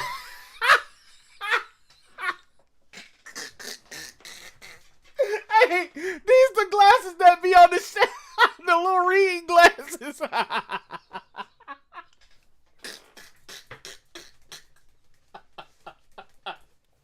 Hey, that nigga really tried it. He really tried it with them glasses, y'all, and I promise I'm not as bad as I seem. Let me just throw on these glasses real quick. Let me throw on these glasses real quick, nigga. Tony Robinson before that date. Almost another day. Who introduced you to Tony Robinson? Either. And when he introduced you, how did he introduce her? Like, what did he say, if anything, was the relationship to her? Projection of hearsay. That was his sister, and she was on Red Parkway. I'm sorry, I can't understand you. Speak nice and loud so that we can hear you all the way back here. That was his sister, and he was on Red Parkway, and she was on Red Parkway. Okay. That boy he look a little slow, dog. How she was supposed to rent the car? For example, was she? Dog, they didn't even get that nigga a haircut while he was in there, bro. Like, this man looking 8-man wild, dog. Like, boy, he should be ashamed of himself. Old point the finger ass nigga. Supposed to go to like an Alamo or one of those places like Enterprise, or do you know how? Projection of hearsay. You may answer. Yeah, she goes to an app called Tour. Had you, or to your knowledge, any of the co-defendants ever used that app before? No. Okay, so this was the first time? As far as you know, using that app to rent a car? Just in general? I was doing it for like 2-3 months. Okay. Now, the app that she used, why was it that she was renting the car for the 4 of you? I'll ask you, breaking it down. Yo, I don't know who this prosecutor is, dog. She asking some more rhetorical ass questions, but I know why she's doing it, man. But this nigga is ready to give it all, dog. Like, he not even hesitating, dog. What? And they was rolling around with this nigga? This old sweet ass apple pie ass nigga, man. God damn. Were you able to rent the car? You know, even though I know that they dead ass wrong, it's something about snitches I just don't fucking like, bro. I know in this case, him snitching is probably going to be the key to getting those other people, you know, getting them jammed up, basically. You know what I'm saying? Getting them convicted. You know, I know that that's the case, but it's just something about snitches that I can't stand, dog. You with us, you acting all hard, like, yeah, nigga, I'm down, I'm about this shit, dog. Hey, dog, we about to go out and rob niggas, dog. You with it? Now, if you get caught, don't say nothing. Dog, I'm with you, bro. You know, at that point, that nigga could have turned around and been like, nah, dog, I ain't built for this shit, dog. I'm gonna be real with you. I ain't trying to go to jail, dog. I'm gonna need to go ahead and get back to the crib real quick, you know what I'm saying? Hey, thanks for the opportunity, but I'm out, dog. I'm out.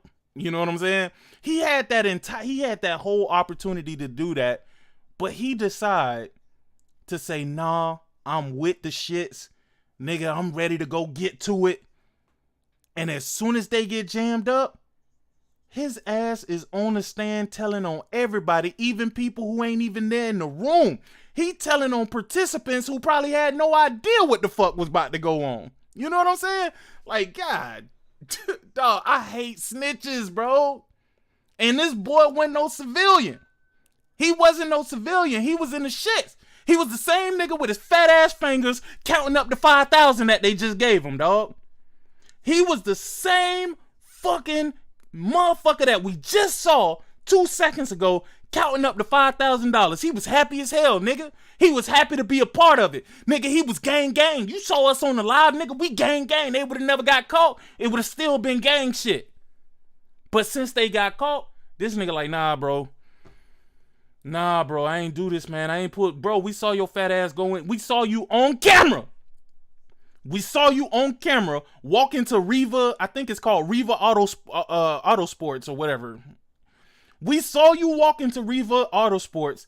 We saw you on camera, big dog. You knew exactly what you was there for, and now you want to work with the state? You want to work with the state after you voluntarily participated? Nigga, they ain't putting no gun in your head and like, no, nigga, you finna come with us to get this $5,000. Nigga, they would have been happy to keep your little $5,000, dog. They would have been happy to keep your $5,000. But this nigga, boy, this boy here, man, goofy ass nigga. Okay. And do you know why she was renting the car? If you don't know, it's okay. Okay. There came a point in time where I love when these gangsta ass niggas, boy, when them niggas get on the stand, dog, and now they trying to look like they ain't never harmed nobody in their fucking life, dog. This nigga trying to get up here and look like he trying to pretend like he innocent. And to be real with you, he probably is innocent, dog. He probably is innocent in the sense that he never pulled the trigger, bro. I don't believe that he was one of the gunmen. He couldn't run fast enough to get back to the car. He couldn't run fast enough to get back to the car. What's up, DeWan? He couldn't run fast enough to get back to the car, so I knew they weren't gonna put his ass as no gunman. You know what I'm saying? But the simple fact of the matter is, bro, you voluntarily did this, bro. You voluntarily did this, nigga. They gave you your $5,000 cut, bro. I can't believe they gave this nigga $5,000. He did this for $5,000. Lame ass nigga, boy. where the car had to be picked up, as far as you know, correct? Yes. Who picked up the car? Me. Yeah, me and Michael Booker. Okay. And was there anybody else besides you and Michael Boatwright that picked up the car? Nah, Jenna, we ain't even gonna do that. You know how I know that that's not the case? You know how I know that's not the case? Because if that was the case, then they would have made him be a trigger man. They would have made him be the gunman. If they wanted him to be the nigga to take the fall, they would have made him a gunman. Bro, they ain't make him no gunman. This nigga was sitting his fat ass in the car ready to go, nigga. Like, that nigga, his fingers was itching, bro. His fingers was itching. You ain't see them fat ass nubs he got? Bro, he ain't no, he's not the trigger man. They didn't, if that was the case, if I'm gonna pressure you to do this, I'm gonna pressure you to do something that you can't come back from, bro. If I can make you do anything, I'm gonna make you kill this nigga. I'm gonna make you kill this nigga if that's the case. If I'm this guy who holding you against your will, I'm gonna make you do something where you wouldn't be able to get on the stand and do what you're doing right now. Cause you the nigga who did it. In this case, that's not the case. He ain't the person who pulled the trigger. He was the person who scoped out the scene. He walked into the store, he got caught on the camera. He was the guy who went to go pick up the mask and shit like that. But this nigga's a peon is what he is. Who? This is that nigga. You know what? I'm gonna give you an example of who this guy is, right? This is the guy that all of y'all walking in the mall, y'all get into a squabble with some rival people, and this the nigga that ain't fighting. This the nigga that's hauling ass. That's who he is. What's up, True Bleed? This the nigga that's hauling ass, dog. That's who this nigga is. This is the nigga that you would never take with you because you know this nigga ain't gonna bust a grape in a fruit fight, bruh. That's who this nigga is. This lame ass nigga right here, this is somebody you don't take with you when you finna go get in trouble, dog. This is who you don't take with you, bruh. The second this nigga got locked up, bruh, he had already mapped out in his mind how he was finna snitch on everybody in that car.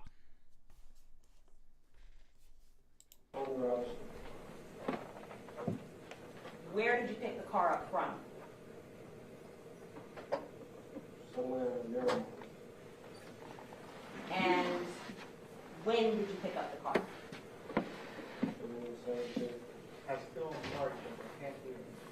June 17th, 2018. What time did you pick up the car? Yo, this nigga remember the exact date? Nigga, I can't tell you some shit I did like 4 months ago, nigga.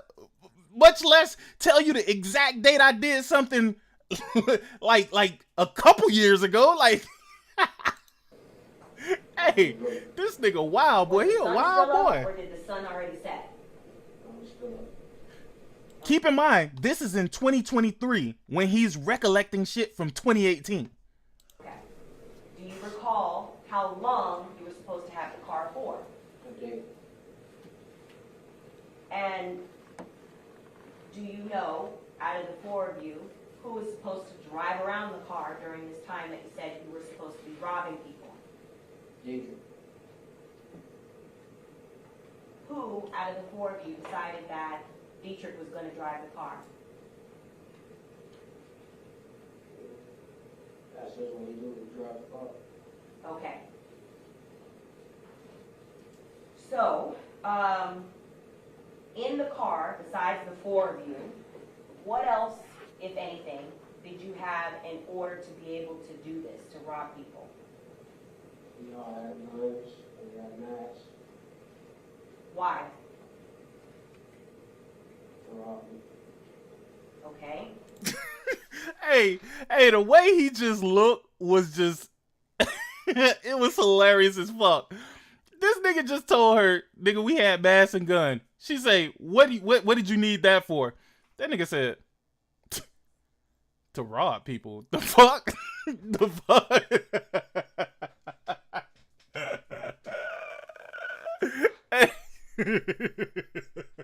Yo, this nigga funny, dog. This nigga funny, bro.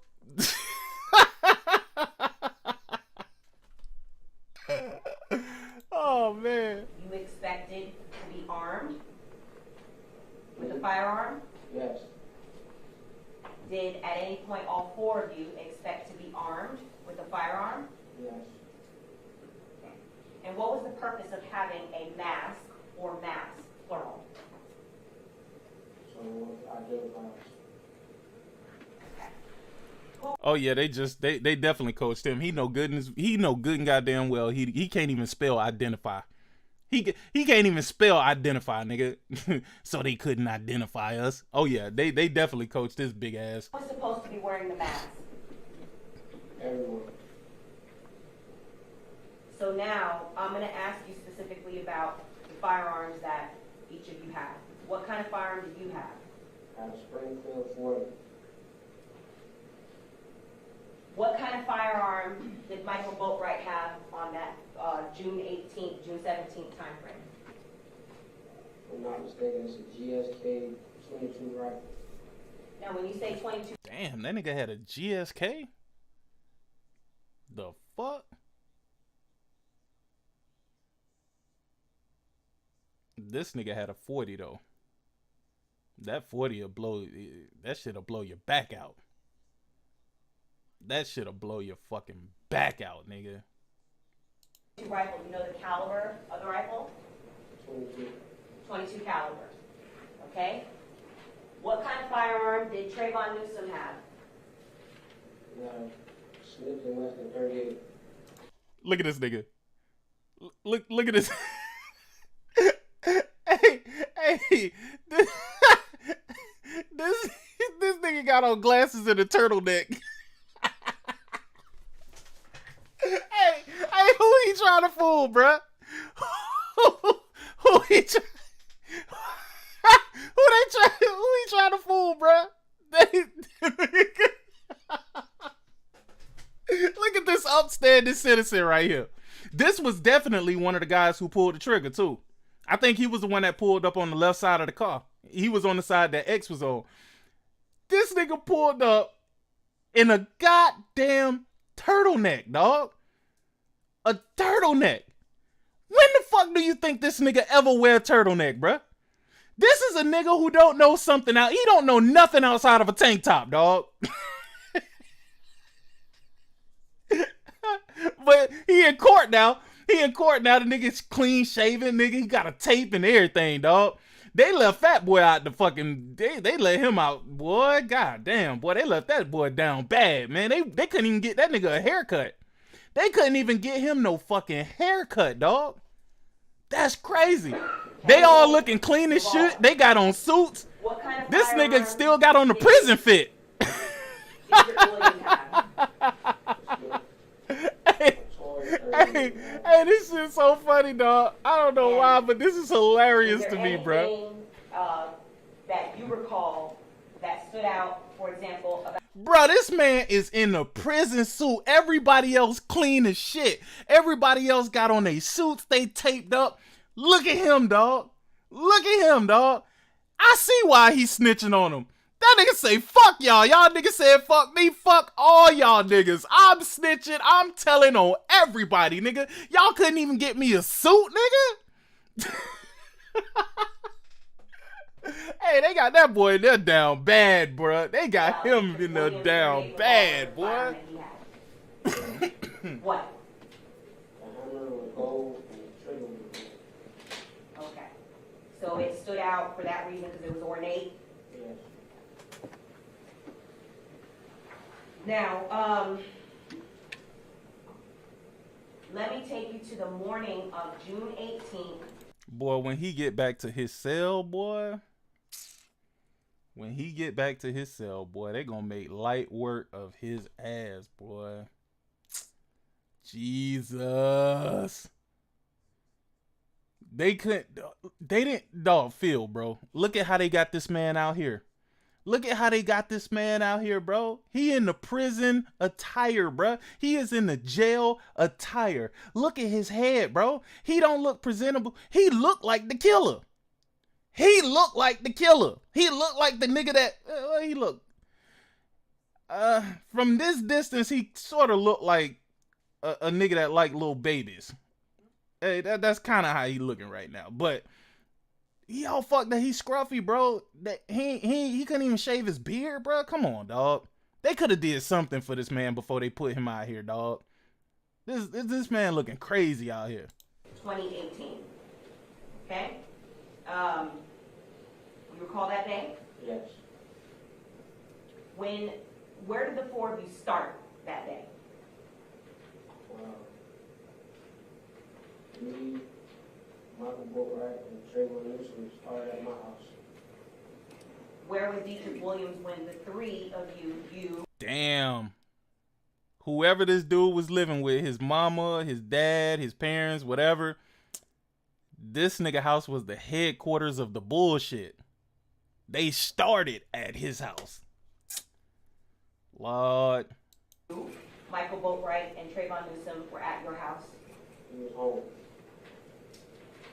At what point was it either discussed or did you decide to all four get together and then actually leave to go do what you said you were going to do? At what time? Yes. Maybe like 2 o'clock. Who initiated that conversation? Dietrich Williams. How did he initiate it?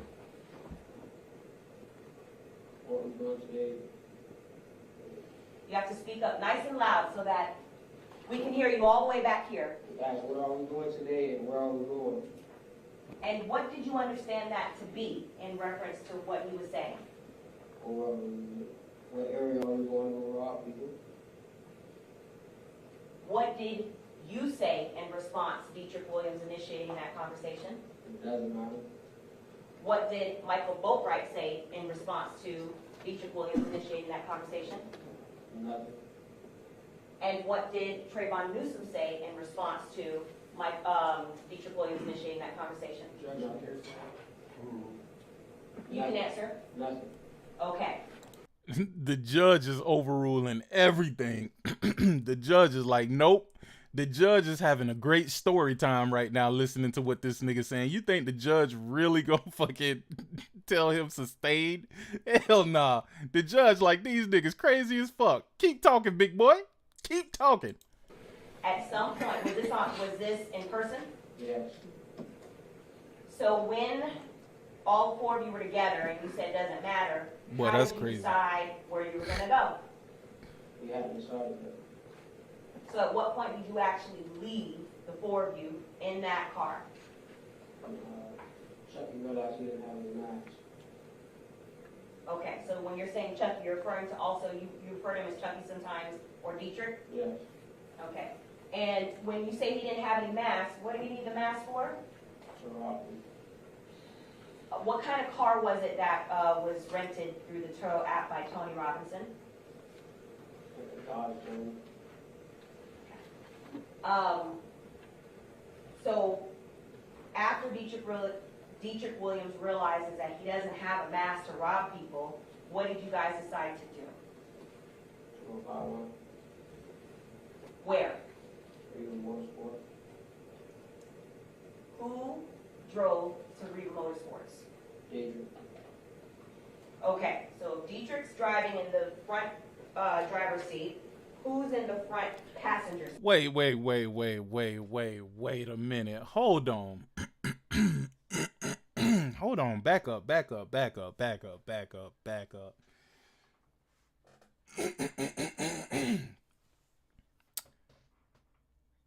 What I take from this is that I feel like they are saying that this was all by coincidence, which could very well be the case.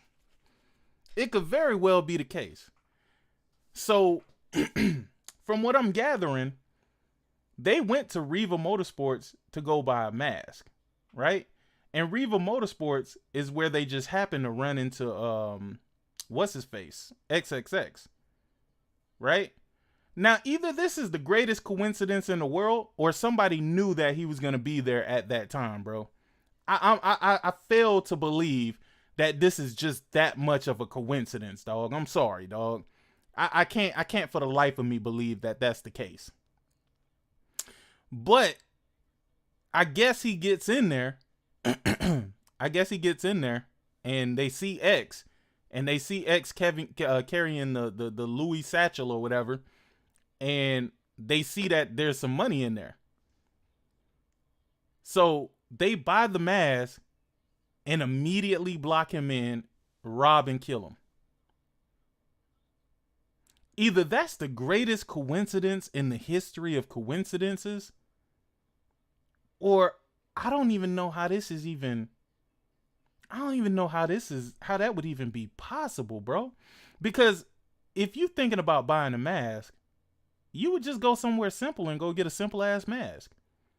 I guess maybe they was going for a specific type of mask, and since they sell motorcycles and all of that shit, they probably had a mask that the motorcycle people be putting on. So maybe it is a big ass coincidence. Maybe they really didn't set out to go rob XXXTentacion. Maybe it just all just happened to happen. Maybe it's just crazy that they some murdering, robbing, thieving ass niggas, and they just happened to pull up to Reva Motorsports when he was there. And I took all that bit from the way that he's saying this, because they literally only went into Reva Motorsports to get the mask. And when they walked in there with the mask, they recognized that, oh shit, that's XXX. To me, in my mind, I think that's bullshit.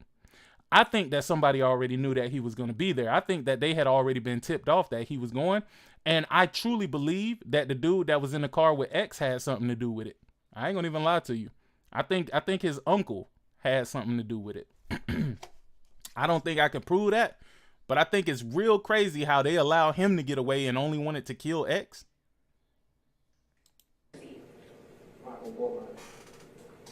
Who is in the back passenger seat? Trayvon Wilson. And where were you seated? Behind Dietrich Williams. When you're in the car on the way to Reba Motorsports, the firearms that you just detailed that everybody was in possession of, where were those firearms? In the car. Okay? When you say in the car, were they in the back, or did everybody have their own respective firearms? Everybody had their own respective firearms. What time did you get to Reba Motorsports? not sure. It's like 3 something. Okay. When you get there, what, if anything, do you realize from the parking lot, or do any of you realize from the parking lot? He notices the victim. How? He sees him walking in the store. So what does Dietrich Williams say when he notices the victim from the parking lot? And that's exact facts. Did the 3, you included, look up and see who he was referring to? Yes, he was already in the store. Okay, so I'll ask you one by one. What did you say in response to Dietrich Williams pointing out that X was walking into Regal Motorsports? Nothing.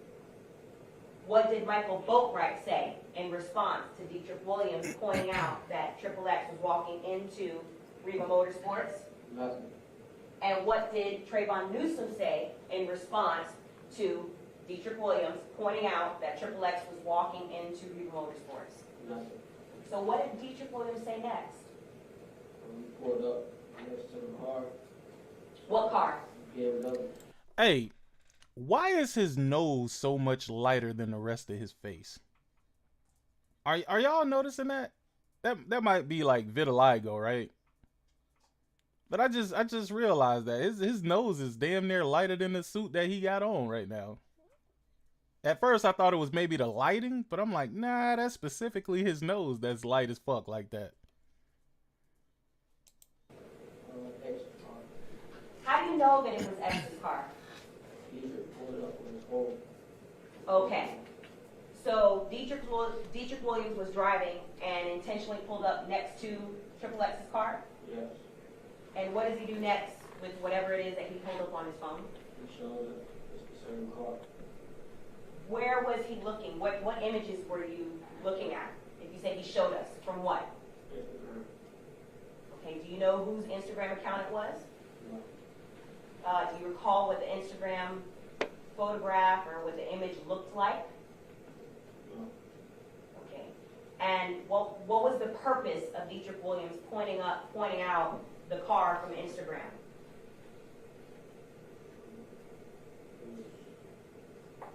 More than Rob. So at some point, he confirms that that's the car, and then what's said next?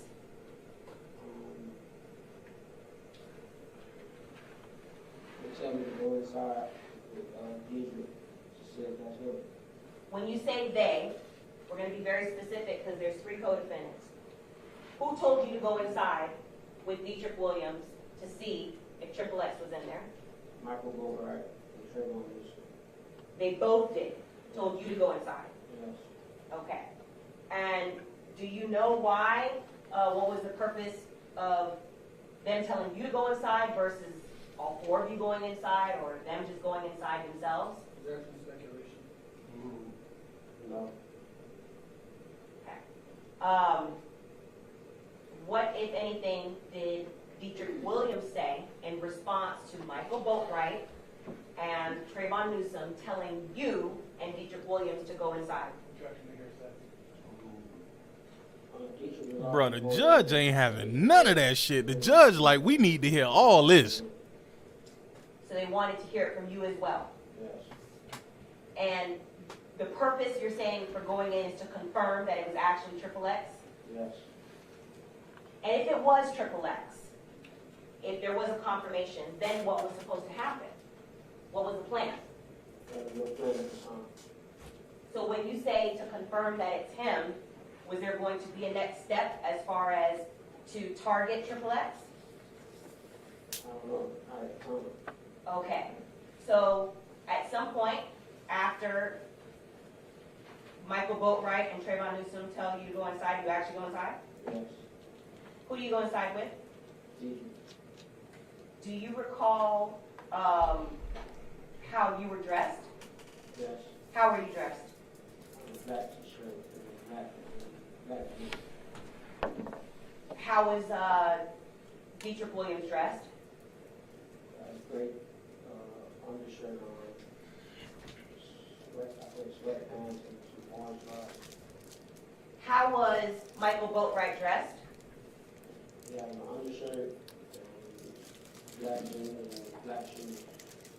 How was Trayvon Newsom dressed? Gray sweatpants, black shoes, and a t-shirt. Okay. Now, excuse me, when you go inside, before we have you get to the point of where you go inside, how tall are you? 5'8", 5'9". How much do you weigh? Now, or at the time? At the time in 2018.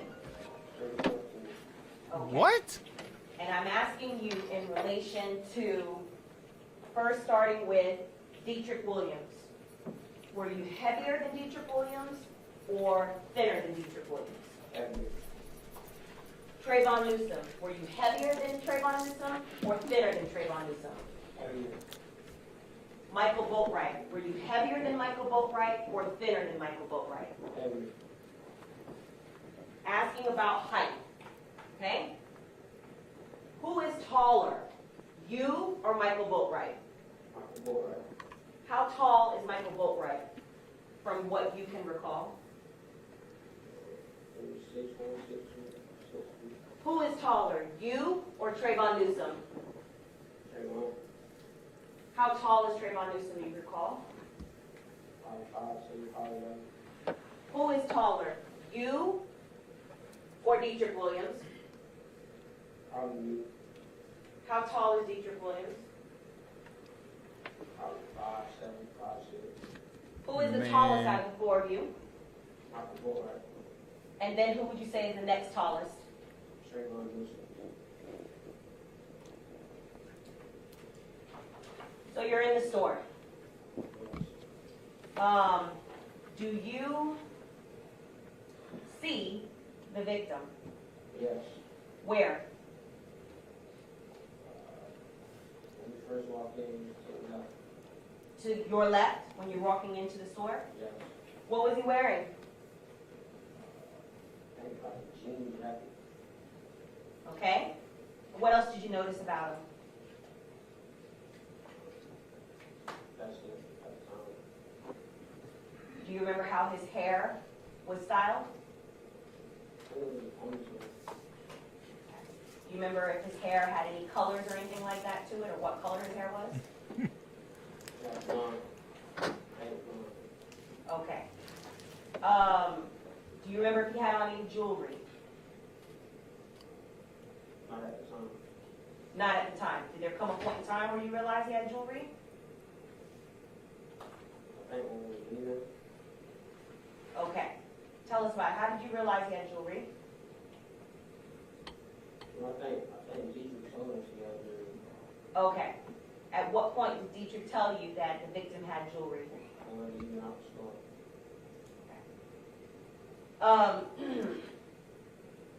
Did you see if the victim was with anyone?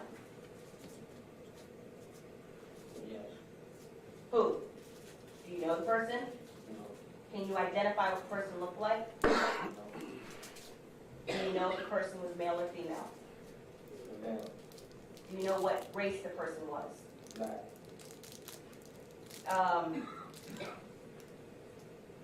When you were in there, had you ever seen X before that date and time? No. Do you know if Michael Boatwright was familiar with X? He didn't know. Do you know if Trayvon Newsom was familiar with X? He didn't know. Do you know if Dietrich Williams was familiar with X? Yes. What did he say, or how did he tell you he was? Word. He showed us his Instagram. Do you know, was he a follower on Instagram? No. Okay.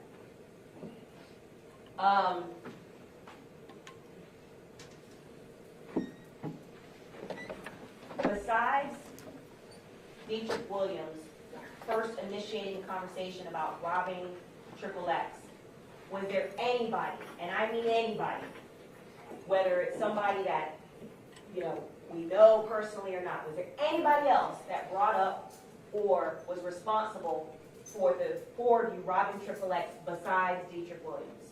No.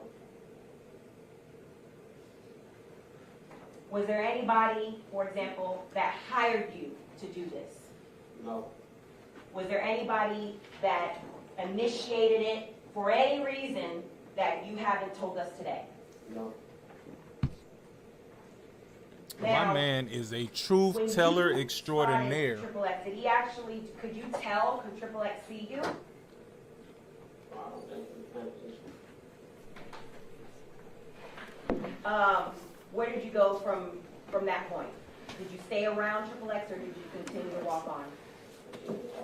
Where? Out of the store. Why? That's what I'm asking. So what did you do? When I say you and Dietrich Williams, what did you do next? I'm walking, I'm trying to call Michael Boatwright. When you say tried, what do you mean you tried? Calling him to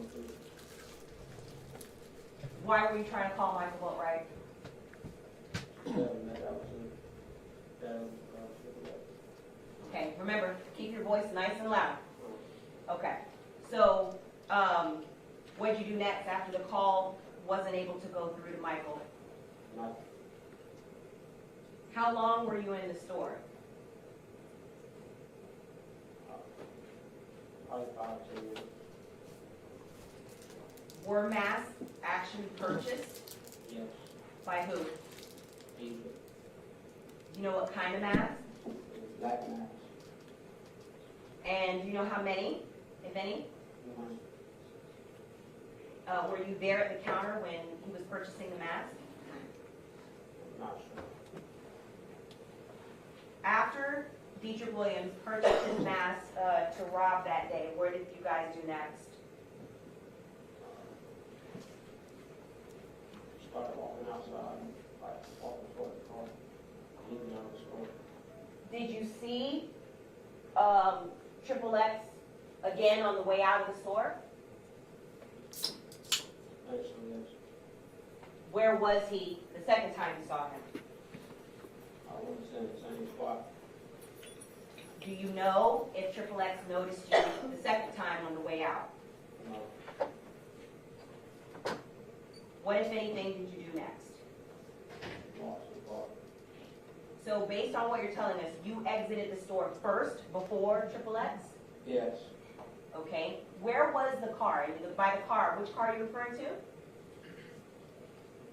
Which car? That you walked to. The truck, like the Dodger Where was it? in the parking lot. And who was it that parked it there? Egypt. So when you get back into the car, what position, who was the driver? Egypt. Who was the front passenger? Michael Boatwright. Who was the back passenger? Trey Williams. And where were you seated? Behind you. And now that you're back in the car, where are the firearms? In the car. Where? Are they in the lump in a trunk, or is everybody Nah, that wasn't me. Around there close by. Okay. At this point, what do you discuss now that the four of you are back in the car, and do you confirm for the three co-defendants that you indeed saw Triple X? I tell them I saw Triple X. And they get quiet. And Egypt asked them what are they going to do. And I tell them, no, I don't think that's a good idea because I just went in there on camera. So you were aware that there was surveillance. Oh, now he trying to in separate Triple himself X's from the person. situation. And when you say that's not a good idea because I'm on camera, why did you care about that? I knew that. Because what? I can't hear you. Nice and loud. I knew it was a great chance we were going to be caught. And when, I'm sorry, does he have a microphone in front of him? Because Yes. Okay. you knew it was a great chance that you were going to be caught, and why is that significant to you? It's kind of obvious that you didn't want to get arrested. Of How course he did didn't want to get Michael Boatwright arrested. feel about that? Nigga, the second he got arrested, nigga, he snitching on everybody. Nigga, everybody who was in his presence and even people who wasn't in his presence is getting snitched on right now. This dude was man. Look at here, bro. They took a risk like that for $50K, dog. Ain't no way I'm gonna throw away the rest of my life for no $50,000. That shit just ain't happening. What did he say he felt about that? He didn't really want to do it anymore. How about Trayvon Newsom? He didn't want to do it. And what did Dietrich Williams say? He asked me to scared. He asked the two, Trayvon Newsom and Michael Boatwright, if they're scared. Yes. And what, if anything, in response to Dietrich Williams saying, "Are you scared?" did Michael Boatwright do? So, all right, I'm going to get him. All right, we're going to get him. Who's the him? T.P.I.S. What, if anything, in response to Dietrich Williams saying, "Are you scared?" did Trayvon Newsom do? He said the same thing. All right, I'm you sorry, talk. Dr. I didn't hear it. I think he said the same thing. Thank you. Now that the four of you are in the car, and I guess you've decided you're going to get X, how then does Michael Boatwright get dressed from that point? He puts on his black hoodie, And what else? his mask. And what about Trayvon Newsom? How does he get dressed? He puts on a black sweater, and he puts on his mask. How was it decided between the four of you that Michael Boatwright and Trayvon Newsom were going to wear the mask and the hoodie? Because Egypt was driving, and I told him I would not get out because I didn't want no parts of it. Oh. Hey, you know what? In my heart of hearts, if what this guy is saying is true, I really believe him. I'm going to tell you why, man. Not because I'm a sucker for the situation. Nope. Because look at where they are right now. He was smart enough to know that if they had done that, then guess what? They were going to get caught because they were on camera getting out of their vehicle, walking into Riva Motorsports, and then after the fact, getting back into the vehicle and then stopping in front of X before murdering him. He had the foresight to know he ain't as stupid as he looked. He looked like a dumb. He looked like a dumb ass. 1000%. But he read the room a lot clearer than them hungry ass niggas, them hungry ass bottom feeders. Because he knew exactly what the fuck was going to happen. And he knew exactly where he was going to end up. And I do believe he said, nah, I don't think we should do this.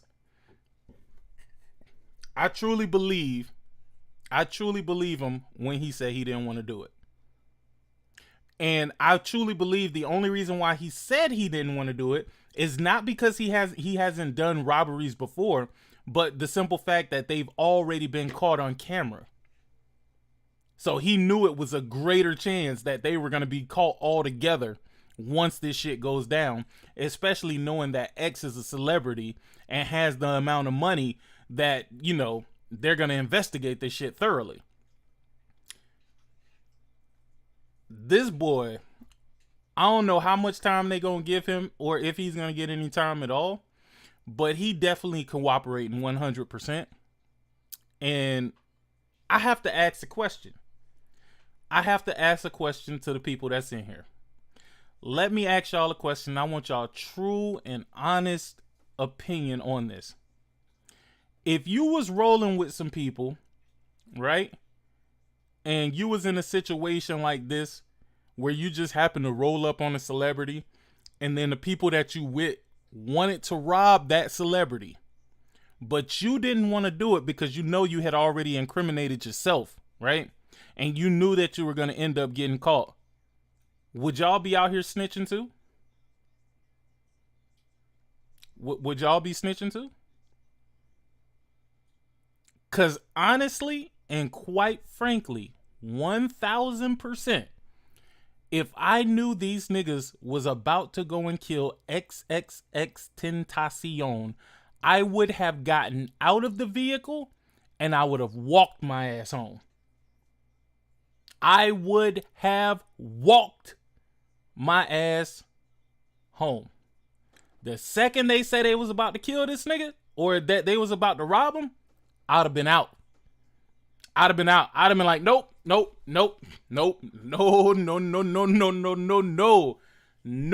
sir. No way. And the fact that you were about to do it in broad daylight, oh, no. I would have got out. Nigga, if I was him, I would have lost. He said he was 314 pounds. I would have lost that entire 14 pounds, nigga. I would have been gone. The only thing they would have seen from me is they would have seen my big ass running down the street, nigga. Nigga, I would have ran myself to the first fucking payphone, nigga, hopped in a goddamn Uber or some shit like that. But I would not have stayed there to associate myself with what I knew was about to happen. Ain't no goddamn way. Ain't no goddamn way. But unfortunately, if everything went the way he said it went, he was in the wrong place at the wrong time, dog. He was at the wrong place. XXX was in the wrong place at the wrong time, and he was in the wrong place at the wrong time.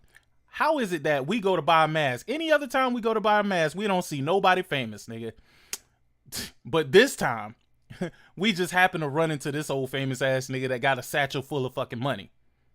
He got a satchel full of fucking money, and we just happen to run into his ass. That's crazy, man.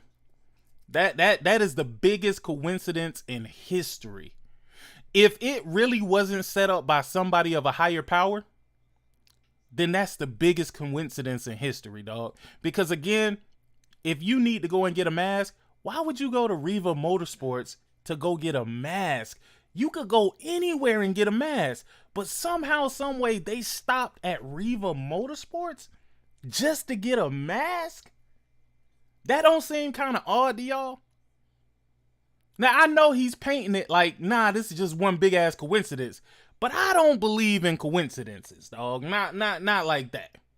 Not like that, bro. Okay. So just from that, it was decided then that Trayvon Newsom and Michael Boatwright were going to be the ones to actually get out with the match. Yes.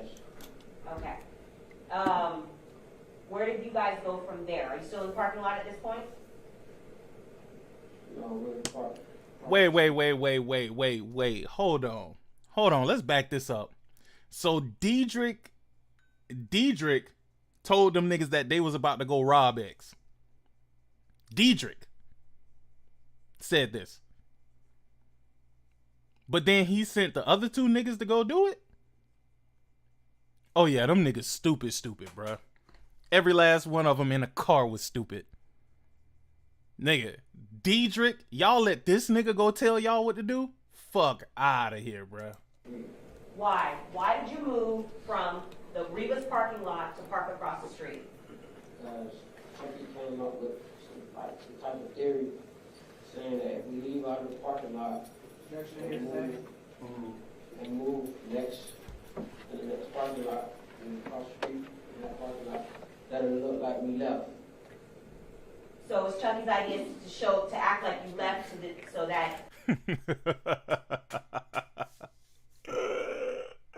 Hey, this shit get funnier and funnier. Dog, I wasn't planning on listening to a lot of this, dog.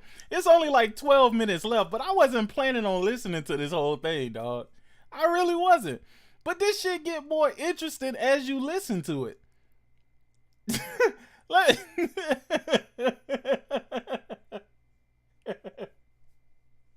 hey, listen to what he told him. Listen to what he told him, dog. The dude said, hey, check this out. Yo, we could make it look like we left, dog. We just gonna drive out and drive to the other parking lot. It's gonna look like we left, bro. So they ain't gonna be able to, I guess the police or shit ain't gonna be able to figure out. And I'm thinking to myself, these gotta be some dumb, uneducated niggas, bro. Because even if you leave, when you come back, the same cameras is gonna see you. What, they thought it wasn't no cameras in the parking lot? Is that what they thought? There were no cameras in the parking lot? Come on, fam. Get the fuck out of here, bro. Yo, this shit crazy. You're not on camera? Yes. Okay. Were you aware that Reva's cameras extended all the way to across the street where you parked? No.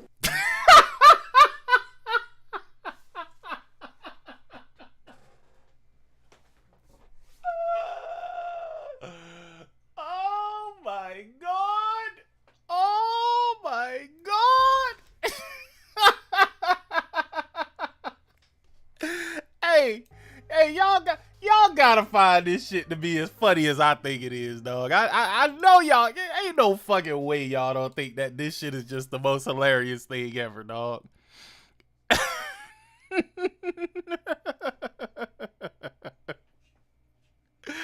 Oh man. Stupid. Stupid. Stupid.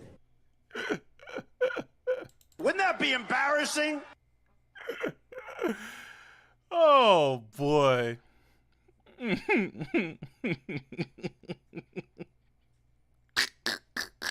Look at this guy. Talk to him, Trump, man. Talk to him. Look at this guy. Look at this nigga, man.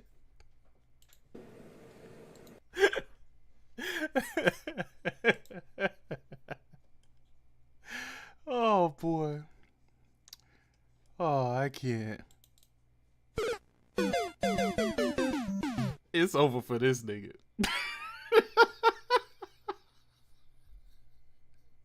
Hey, Your Honor, I'm so stupid. I think that this business that does hundreds and hundreds of thousands, if not millions of dollars worth of fucking business every day, I thought that their camera was restricted to just their parking lot.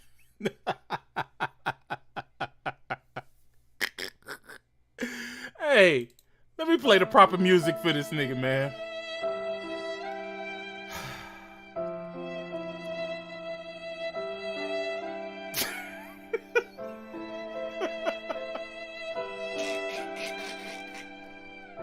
You stupid.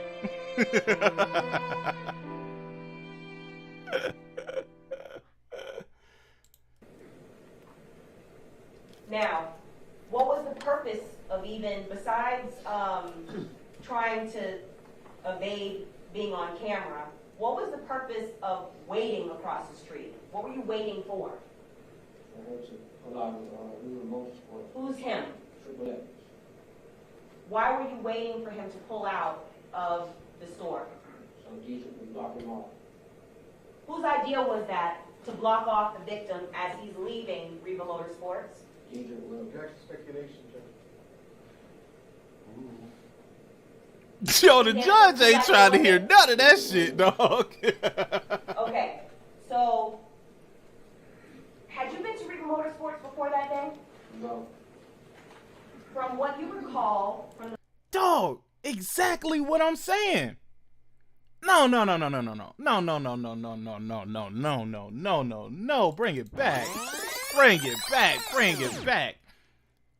This is exactly what I was telling y'all earlier. All of this seemed like too much of a coincidence.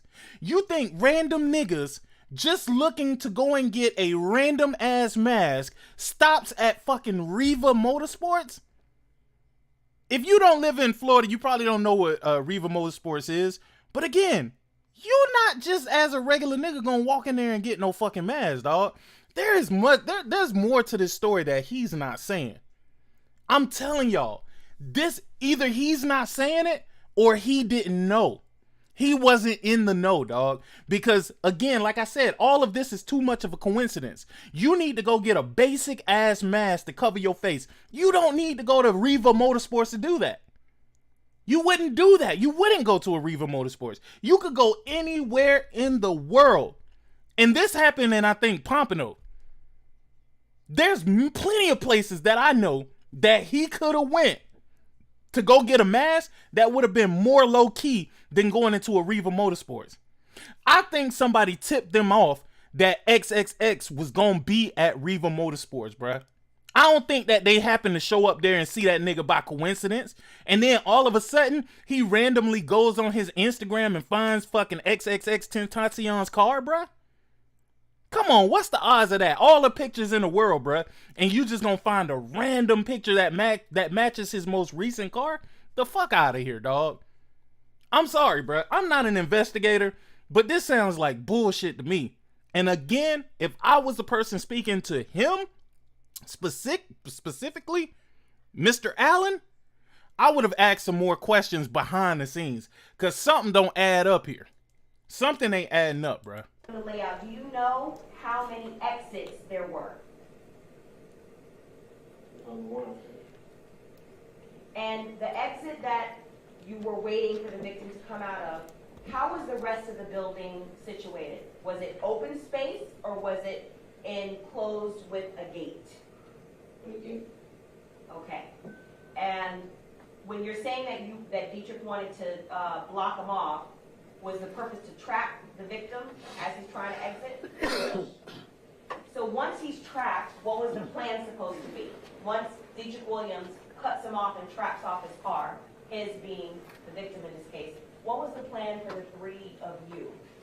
What was Michael Boatwright supposed to do? Michael Boatwright and Trayvon was supposed to get out the car and rob him. Okay. With the firearms that you just detailed a little earlier that they had? Yes. Bruh. How long did it take while you're sitting there waiting for the victim to come out of the store? 10 minutes. Bruh. Okay, so for 10 minutes, the four of you sat lying in wait for the victim to come out? Bruh. What's the discussion happening as you're waiting for the victim to come out and you're about to target him between the four of you? Objection to hearsay. Okay. Judge, I would object and ask the witness clarify specifically what it is that's speaking. Sustained. So if you would. Sure. Thank you. As the four of you are waiting to target the victim, as you're lying in wait, what was Michael Boatwright saying in that 10 minutes that you are waiting to target the victim? Bruh. As you're waiting, lying in wait, for 10 minutes to target the victim, what was Trayvon Newsom saying? Bruh. And as you're waiting for 10 minutes, lying in wait to target the victim, what was Dietrich Williams saying? Dominating.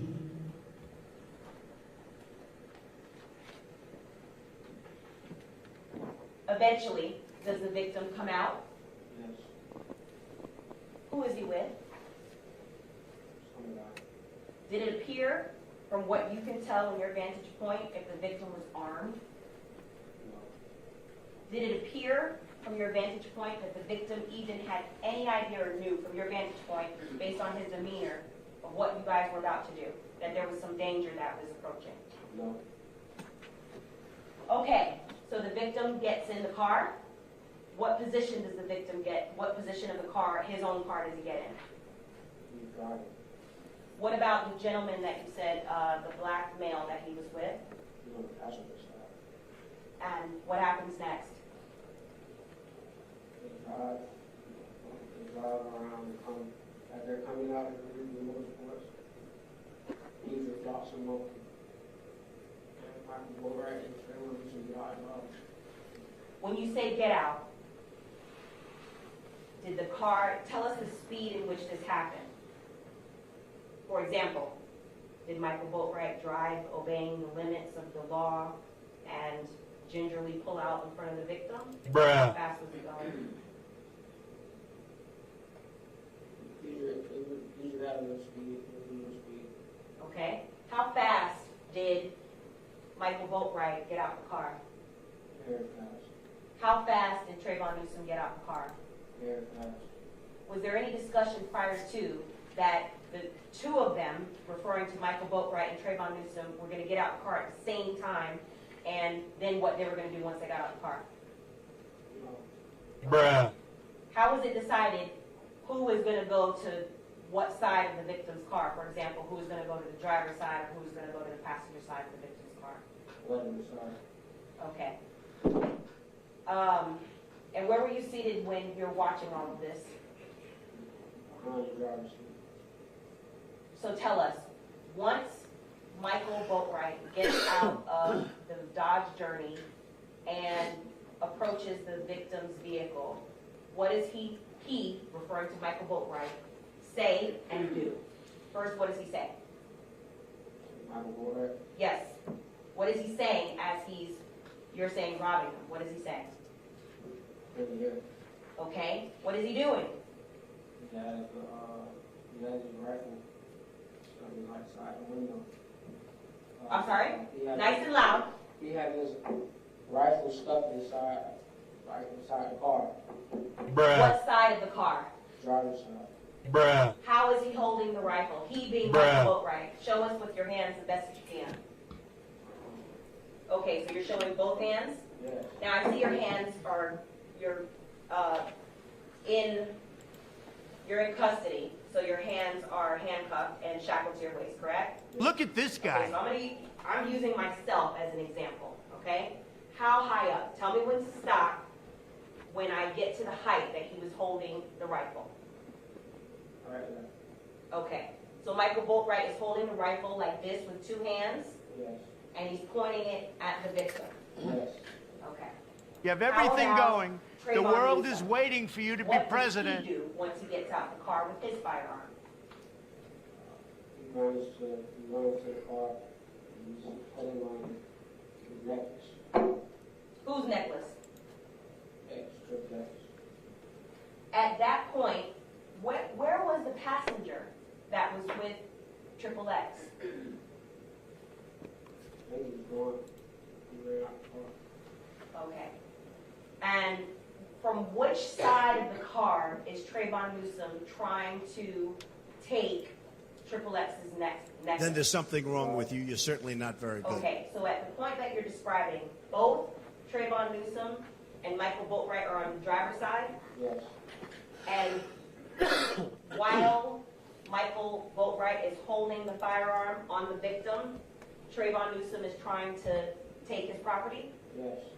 What, if anything, is Triple X doing in response to any of this? I couldn't really see. Could you hear what he was saying? See What is ya. Trayvon Newsom, if anything, what is he saying? Were you able to hear him? No.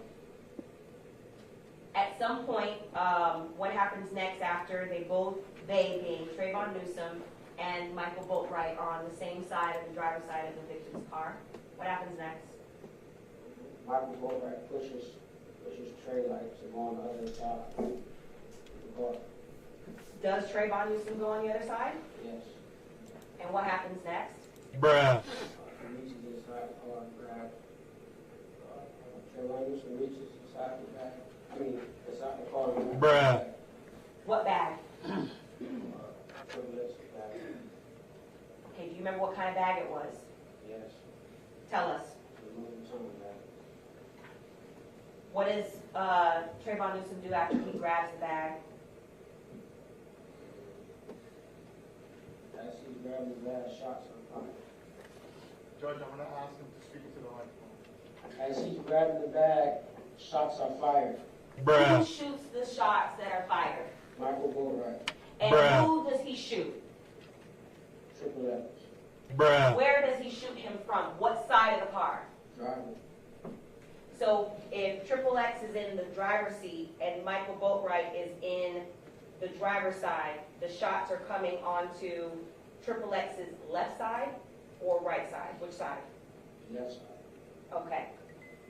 And what happens how many times do you recall that Michael Boatwright shoots Triple X? Maybe like 2 or 3 times. What does Triple X do as a result of that? What does Michael Boatwright do next? What does Trayvon Newsom do? Kind of like slips and falls like a little bit and runs to the car. What does Dietrich Williams do? Now, are all 4 of you back in the Dodge Journey? Yes. What does Dietrich Williams do? He drives off. How long does this take from the point that Dietrich Williams cuts off the victim from leaving Reba Motorsports and Trayvon Newsom and Michael Boatwright get out and shove guns in the face of the victim? How long does all this take from start to finish? That's the few minutes. At some point, and I'm going to get into what happened after the shooting, at some point you realize there was surveillance of everything that we're talking about today, correct? Yes. Now, may I approach, Your Honor? You may. I'm going to show you what has been pre-marked for identification in States B.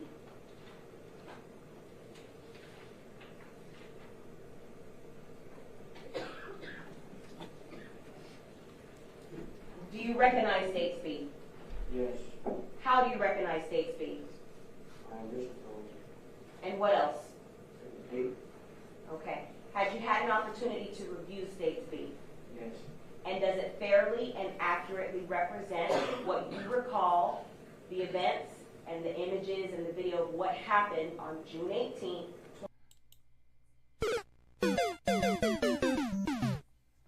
Yo, that boy just got all them niggas locked up.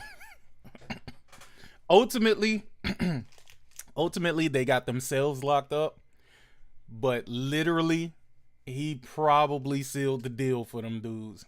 He probably sealed the deal. I ain't gonna say probably. He definitely sealed the deal for them dudes. That's crazy, man. Well, I mean, that's the way the cookie crumble, man. You play stupid games, you win stupid prizes, and at this point, they're definitely winning a stupid prize. Let me let my man say it for y'all. We will make America great again. Yeah. That's what's happening right now. That's what's yo, right now it is a mass exodus, man. All the snitches of the world are uniting. They are uniting, and what they're uniting to do? We will make America great again. They are trying to make America great, bro. One hood at a time. One hood at a time. They are making this shit great again, man. God damn.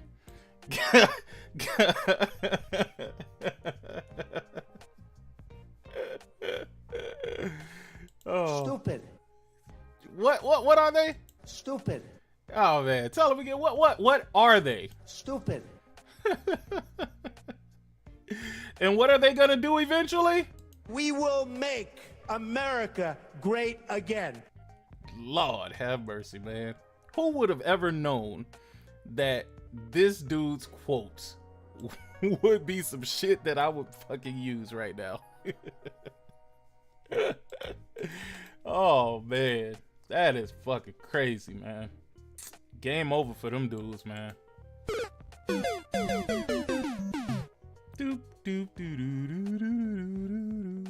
I gotta get that sound. That's the one I want. God damn it. Okay. Okay. Now that that's out of the way, that was definitely one that I did want to talk about, man, because that shit was super crazy. Fuck. Give me 1 second. I'll be right back, guys.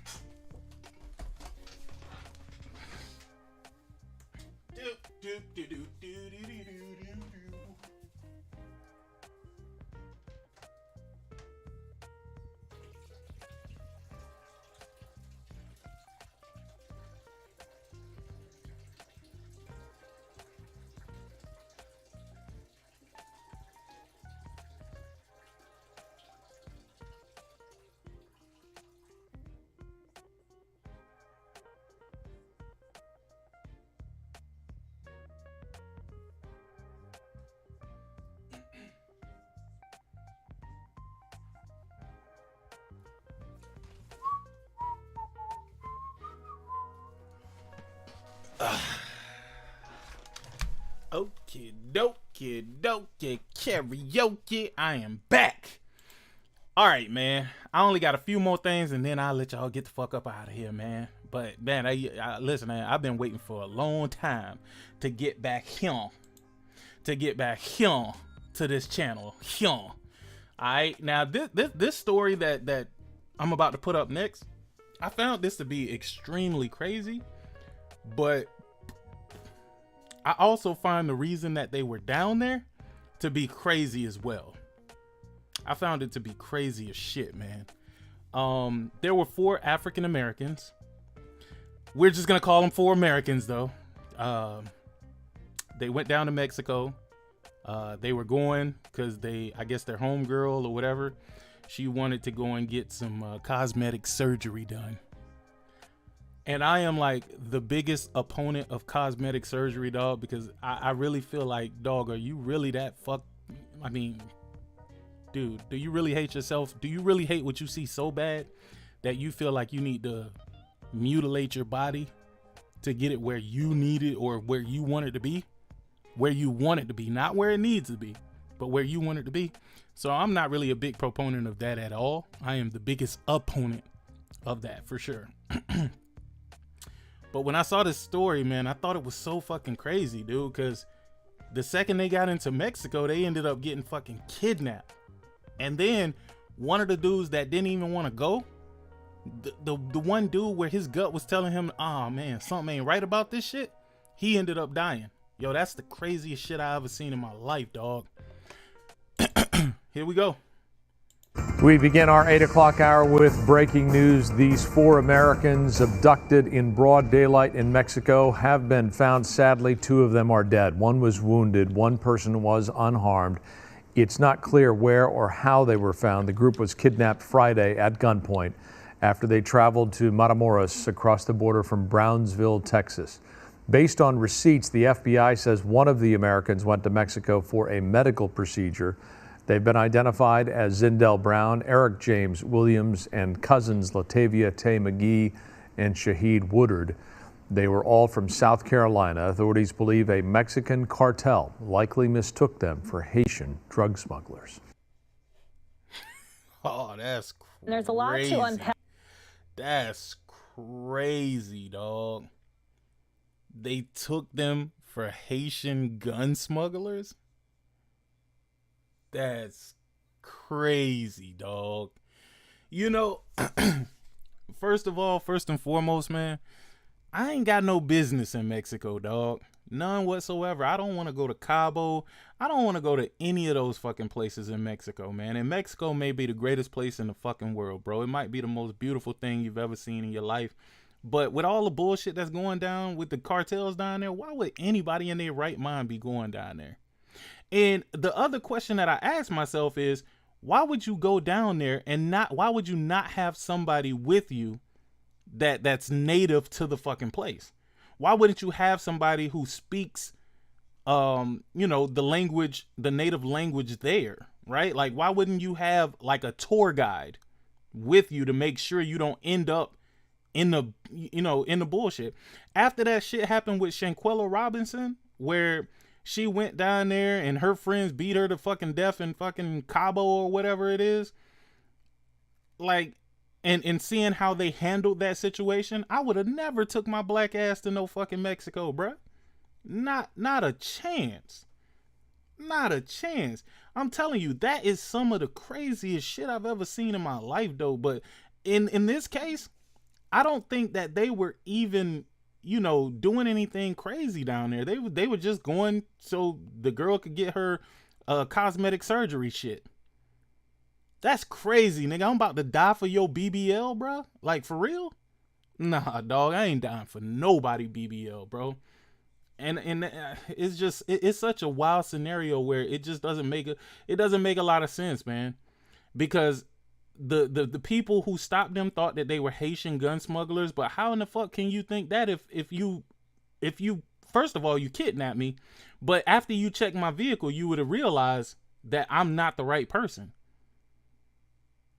Like, you would have realized that. Wouldn't you realize that after you see I ain't got no guns on me? I mean, god damn, boy. But them niggas, man, from what I hear, and this is only hearsay, from what I hear, man, the cartel is greater than the government in Mexico.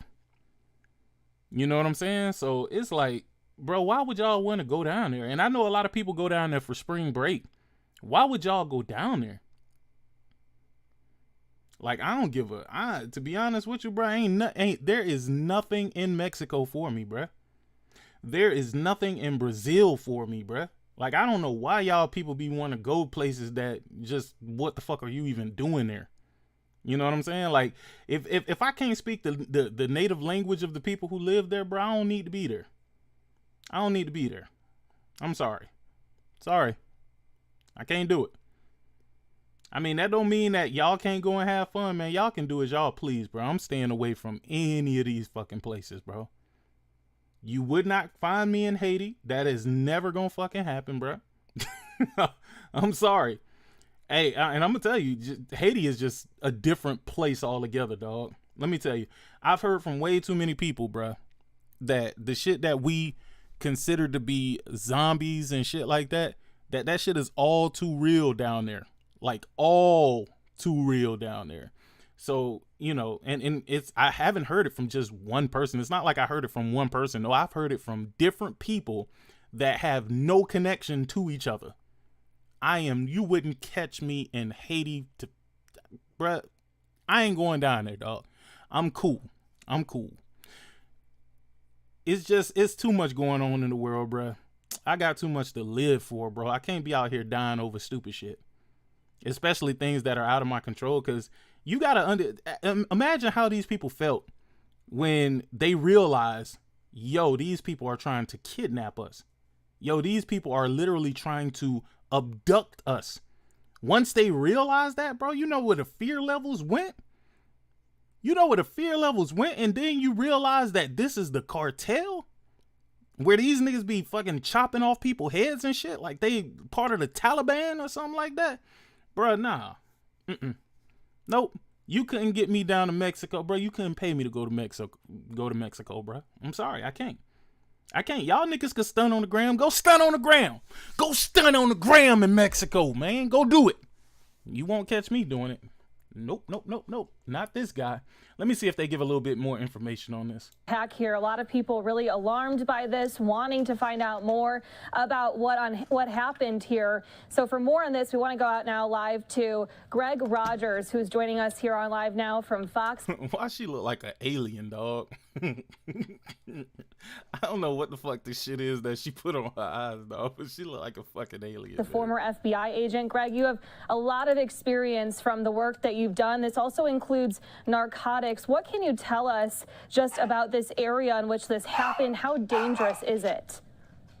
It's an incredibly dangerous area. Matamoros, the city, is controlled by the Gulf Drug Cartel. They're a particularly violent drug cartel. They used to be known as the Matamoros Cartel. They began business there in the 30s and have maintained primacy there for almost 100 years. You know, they're in their 93rd year of running that place. It's the state's corrupt, the law enforcement, the military, all with the Gulf Drug Cartel. It's a very, very dangerous place to go. Their primary income is from heroin, methamphetamine, cocaine, and fentanyl coming across the border. But they're also well known for kidnapping and extortion, and it's one of their main businesses. And specifically talking about the cartels there, you hear cartels. Damn, so they just casualties of the fucking moment, bruh. That's crazy, dog. They just happen to be fucking casualties out there. Sick. Don't forget America talked a lot of crap about Mexico. Absolutely. I mean, again, if America really want to do something, nigga, they can just go bomb Mexico completely off the fucking off the face of the earth. But they not gonna do that. Man. They gonna have peace. Like the little rocket man in North Korea. And Putin out in Russia. You know, it is what it is, man. You know it's dangerous, but as someone who has worked with this type of situation before in terms of drugs and narcotics, how can you explain the environment there, what it's like, and really just painting a picture for us of what that atmosphere is like? It's a, Matamoros, when I say it's run by the drug cartel, I mean, they are the primary power there. They're not concerned about law enforcement. Most law enforcement's bought off. They're not concerned about the military. They've hired most of their security guards come from the military. They run the place. We don't have a situation like that, thankfully, anywhere in the United States. It's not like they're just... He said we don't have that in the fucking United States. Is he crazy? They don't think law enforcement is paid off in the United States? Is he crazy? Is that what he really believes?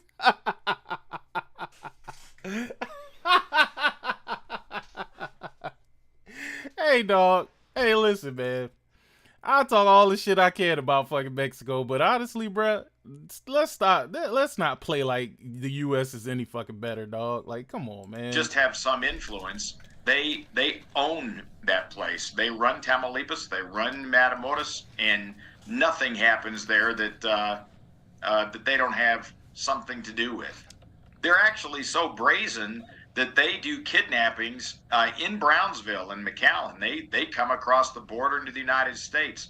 They're very powerful, and they're not the least bit concerned about law enforcement, our law enforcement, or theirs. Well, and hearing that these 4 Americans, it's been indicated that this may be a case of mistaken identity, that this group was unintentionally targeted. How does that happen? I mean, is this just a case of being in the wrong place at the wrong time? I think that's unlikely. Were that the case, I think they'd already have been turned over to Mexican authorities, sadly. But I think that's very unlikely. What happens is, unfortunately, if you go into Matamoros and other cities along the border that are run by other cartels, and you have a United States plate from any state on your vehicle, you're a target. And you just have to know that. It's just a dangerous thing to do. Well, and being kidnapped in Mexico is obviously scary in itself. The reports that are coming out of this are so troubling. How do we get these 4 Americans home safely? Is this still a rescue mission?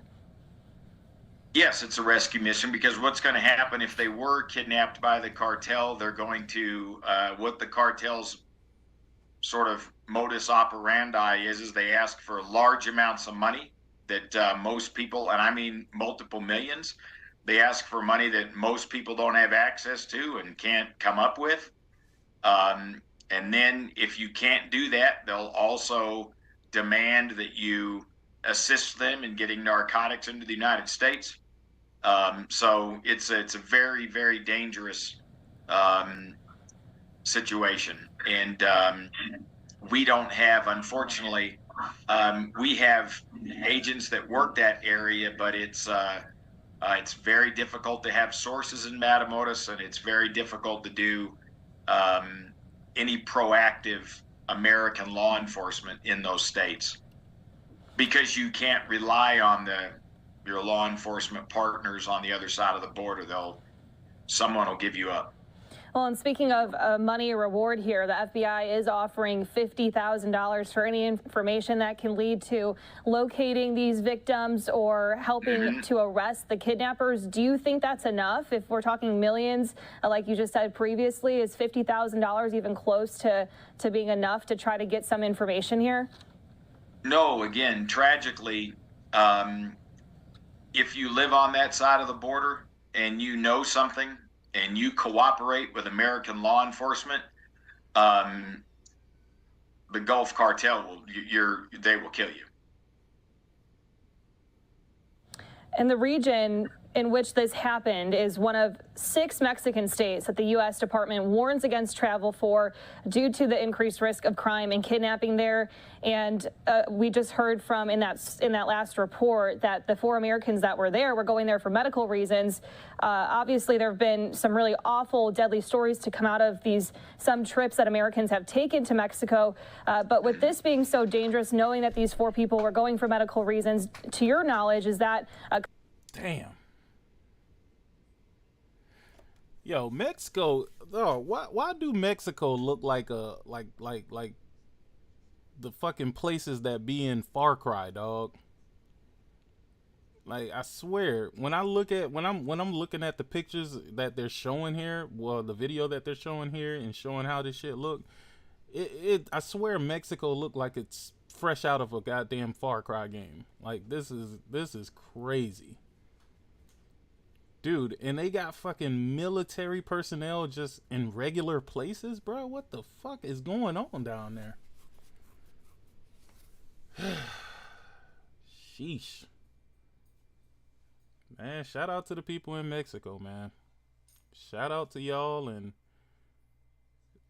bro, this situation is absolutely crazy, True Bleed. Like, just knowing that if you ride into Mexico with American plates, that your ass gonna get kidnapped, possibly killed. Nah. See, I just stay my ass up out of there. And again, one of the people who did die, he had a gut feeling that something wasn't gonna be right when they get down there in Mexico, bro. And he didn't want to go. It do, right, Stardust? Like, bro, this shit do look like it's fresh out of Far Cry, bro. They got they militias out there just like in Far Cry, dog. Like, it's crazy, man. They really do be rolling around with choppers out their vehicles like this in Mexico. I believe it. I believe it, bro. I guess the only thing that's unbelievable to me, Seattle, is that anybody would want to go there. That's the only thing that's crazy to me. Me and a couple friends was pulled over by police at gunpoint in Mexico. They said they heard of a vehicle matching our description smelled like weed. Yo. How much did they get y'all for? Did they take y'all money? Did they take y'all weed? Did they take your weed? A common thing to do, especially knowing that this area is known for violent cartels?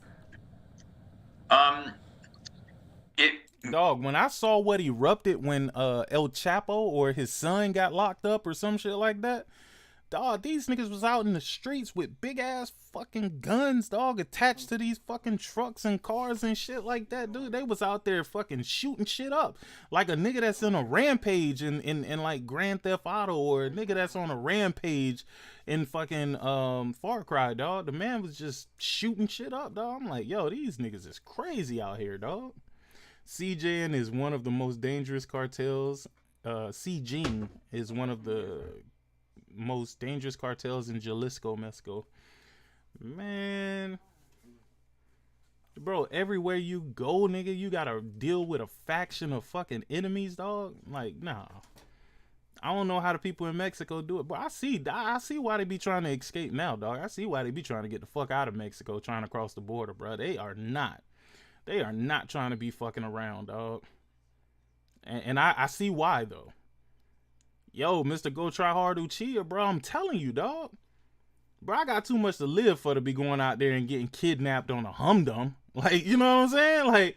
Like we ain't even do nothing. We ain't even get situated in this bitch quick. Good enough. And already, nigga, y'all, before we even get to our destination, y'all stopping us and fucking hauling us out of the car, dog. The chick that's going to get the BBL, bro, or whatever it is that she was going there to get, the cosmetic surgery, bro. Dog, she gotta feel bad as shit right now, dog. I know she feels bad, bro. I know she feel bad, dog. I know she feel bad, bro. Because they died going to help you and then couldn't help themselves. Well, that's a fucked up thing to have to live with, bro. I may have family in Mexico, but I definitely don't want to go there. Hey, man, listen, man. Trust me, I got family in Haiti, bro. You will never catch me in Haiti, dog. I don't give a fuck how you feel, dog. Hey, you want to go learn about your roots? Nope. Sure don't, nigga. Nah, buddy. Nah, buddy. My brother was like, yo, you want to go to Jacmel? I was like, nope, I don't even know. I don't even like how that sound. Jacmel. Nah, I'm good. I don't want to go nowhere, nigga. I don't want to go nowhere.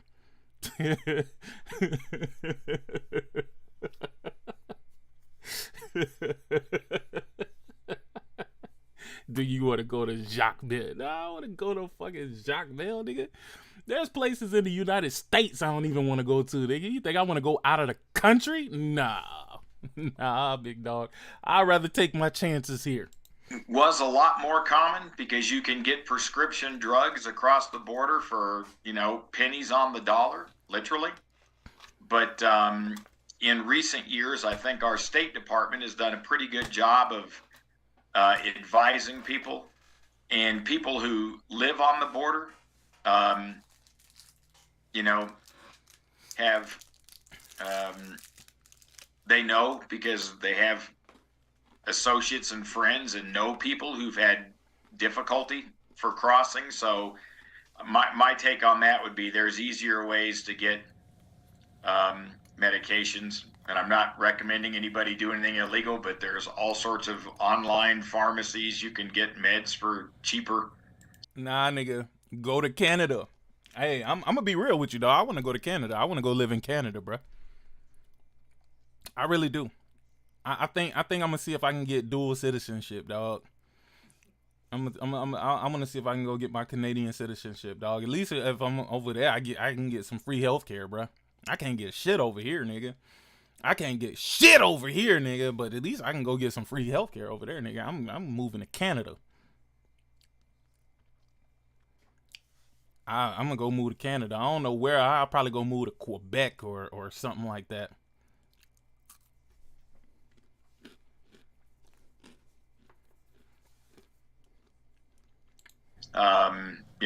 But going into Mexico to save money on medications, into Matamoros, Juarez, those types of cities is just a bad idea. Doesn't matter how much you're saving, you're literally risking your life. Yeah, what is your advice to... Oh, shit. They gave you a penalty for not getting health insurance through the marketplace? To people who are listening right now, what should they know about visiting Mexico? Is it just those areas or just in general? What do you think is important for them to know right now? Dog, why is her mouth so small? Dog, the whole, I don't know. Her face look weird, man. Ow. I would pay very close attention to State Department guidelines about which states not to go to. The states that they absolutely put at the higher levels, you should just stay out of. That's it's very dangerous. You're targeted. Yo, why is this man saying a whole bunch of stuff but not really saying anything at all? Like, I hear him talking, but he ain't really saying much of nothing. He ain't saying much of nothing. She looked like she could be Bella Ramsey's cousin. Hey, you know what I thought about with that? I thought to myself, I said, it's going to be funny when people actually who watch the show, who never played the game. I said, it's going to be funny when they actually play the game. They're going to be like, yo, who the fuck is this? This ain't Ellie. They're going to be like, this ain't Joel.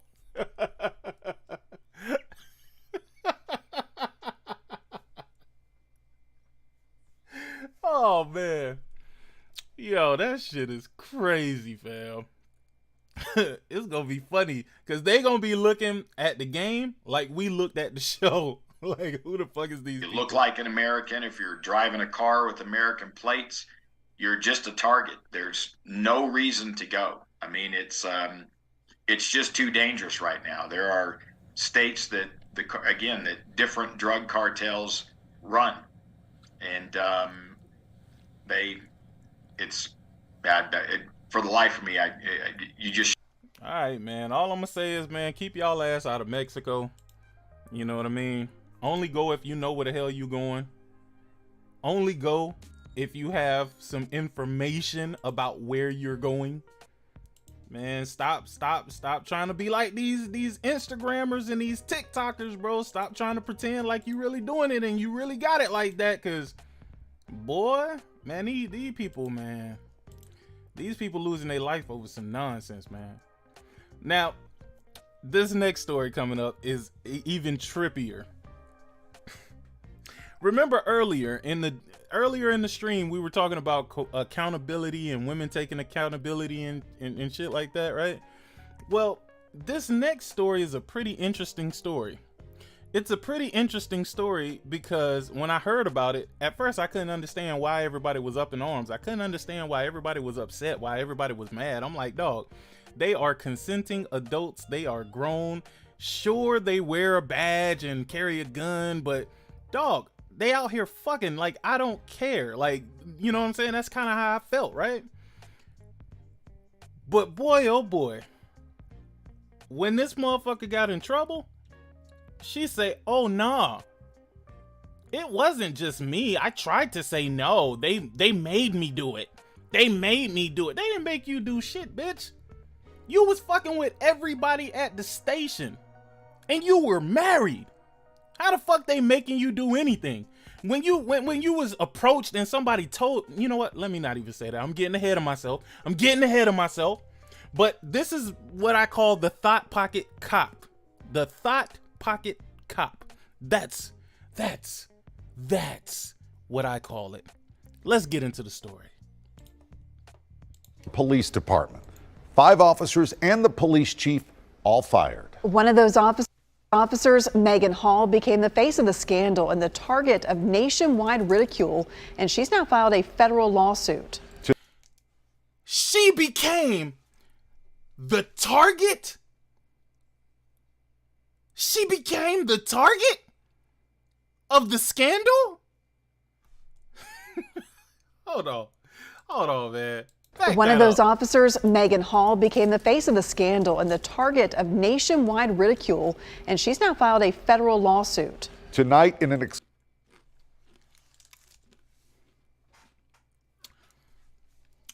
So she fucked all of these people. The majority of them black. They didn't get administrative leave. They just fired they black asses. And now she has the ability to file a lawsuit because she was the face of the scandal, because she was the one fucking all the people? Boy. exclusive interview with our Nick Barris. Hall describes a toxic workplace behind closed doors and how sexual misconduct spiraled out of control. Megan Hall was 24 years old. Sexual misconduct. She fucked the first person. After the first person, wouldn't you go and complain to somebody? You're complaining now. You're saying you didn't want to do it now. But why wouldn't you complain at the time when it was happening? Come on, fam. When she was hired as an officer here at the Laverne Police Department 2 years ago, her plan was to have a career in law enforcement. She now knows that dream is likely over. I remember while interviewing. She looked like a thot! What?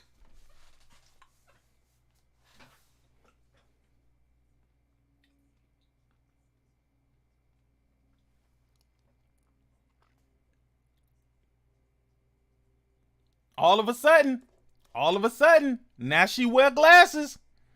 All of a sudden, every time they want to play like they was a victim in a situation, they always putting on glasses. Bitch could see perfectly fine when that dick was in her face. She could see it real clear. It was real clear and plain to see. It was all there for her. Man, if they don't stop with this bullshit. For the position at Laverne Police Department, they described the environment as a family. However, while I was aspiring to protect my community, the Laverne Police Department was not protecting me. By now,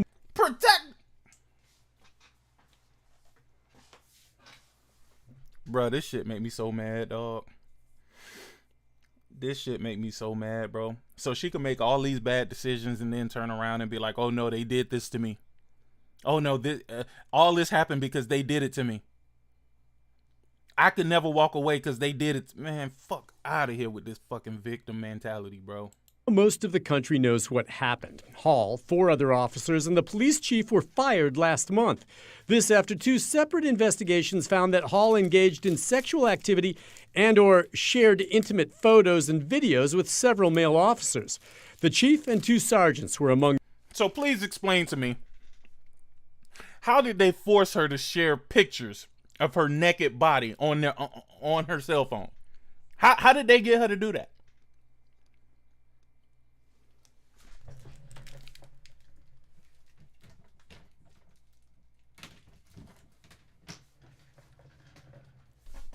How did they get her to do that?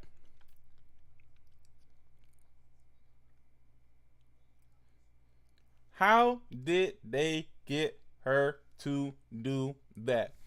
They got her to share all types of naked pictures. Not only sharing naked pictures, they got her to fuck damn near everybody on the force. How did they get her to do that? All while being married.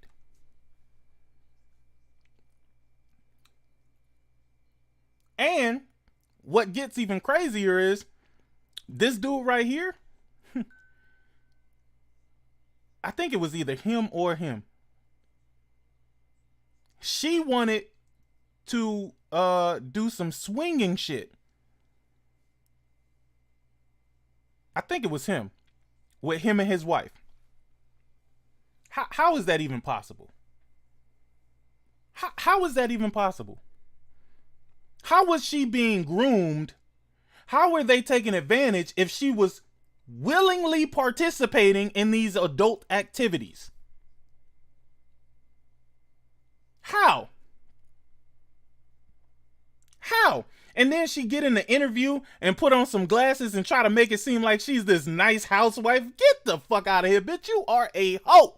What they call them? She is a 304. She is a hoe. She is a slut. She is a fucking harlot. She is a goddamn tart. She is whatever fucking word you want to muster up. Come on, man. She fucking all the black dudes. All of them. Every last one of them on the force. If you was black, she wanted that cock. She wanted the cock. And now she in the video trying to use white and woman privilege. Bitch, if you don't get the fuck out of here, any judge who see this should dismiss your ass out of this goddamn lifetime, bro. Like, get you straight the fuck up out of here, bro. Like, the fuck? The fuck, bro? I saw this shit and I said, ain't no way she trying to sue. Ain't no way she trying to bring up a lawsuit against anybody, bro. You willingly done this. You willingly did this. Among those implicated, now Hall and her attorney, Wesley Clark, are suing those 3 supervisors and the city in federal court for civil rights violations. Megan wasn't looked at like a rookie cop. Oh, they violated her civil rights. Hey, she crazy, bruh. Mrs. Officer, can you take them handcuffs off for us? Cause all I want to do is fuck the police. Oh man. Hey, Wayne was slick with that line too. He was slick with that line too. All I want to do is fuck the police. He knew exactly what he would do with that line though. I gotta give it to him. That was a nice double entendre. He was able to say fuck the police and they couldn't get mad about it. Cop to be trained and promoted. She was looked at as a piece of meat to be sexualized and exploited. She was looked at like a piece of meat. She was giving up the meats. She ain't look like no piece of meat. She was giving up the meats, nigga. This was Arby. We've got the meats. Nigga, she was not no victim. She was a willing participant. A willing participant. Since the story broke, Hall, the lone female officer fired and only woman on the second shift, became a target nationwide for sexual jokes and taunting. I received harassing and threatening messages on my phone. Because you fucked these dudes and tried to play like you didn't. Come on now. Come on. Daily. I felt like I'd been terrorized. And yes, now she is I suing. felt like I was No terrorized. criminal charges have been filed in the case. Hall knows there are those who will say she was a consenting adult who willingly participated in sexual antics in violation of police department policy, and that now she wants to blame others, including one sergeant who targeted her early on. I know what most people are saying. You know, you could have said no. I get it. But my response to them is that I did say no. Bruh. Hold on, man. Hold on, man. Hold on, man. Bruh. Bruh. Bruh. Bruh. Bruh. Bruh. Bruh. Bruh. Bruh.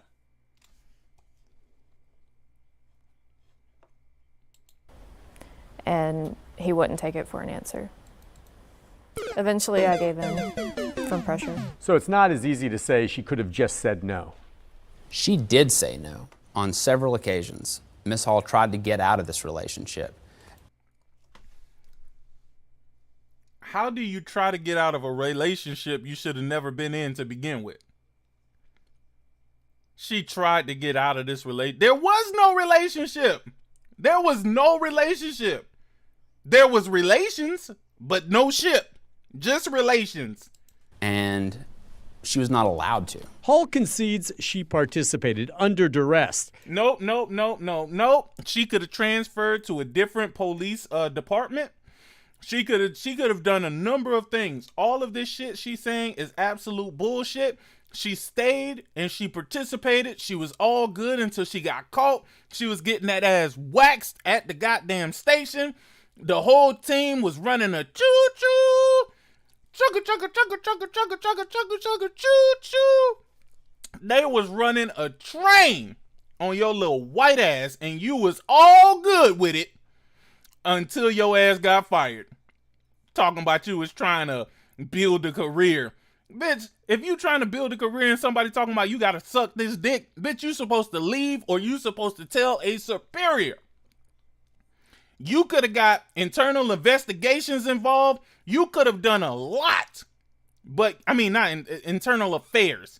You could have got internal affairs involved. You could have got everybody there fired, but you didn't.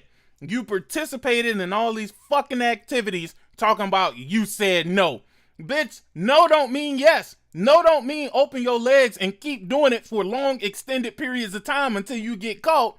And now all of a sudden you want to play victim. No, bitch, you gonna have to hold this accountability. If this motherfucker win this lawsuit, dog, it's over, bruh. It's over for everything. Just like I told y'all earlier, y'all can't fuck with drunk women. You can't fuck with drunk women because they can definitely consent to you in the moment and then turn around and be like, oh, no, you did this while I was intoxicated. I would have never done this. You took advantage of me. That's exactly what she's doing right now. She's not saying she was raped, but adds that the salacious details made public of sex. Of course she wasn't raped.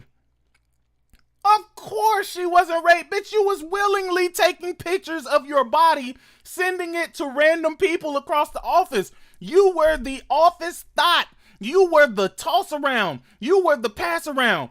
As my man, Hood Hypocrite said, this ain't the type of woman I want to have no kid with.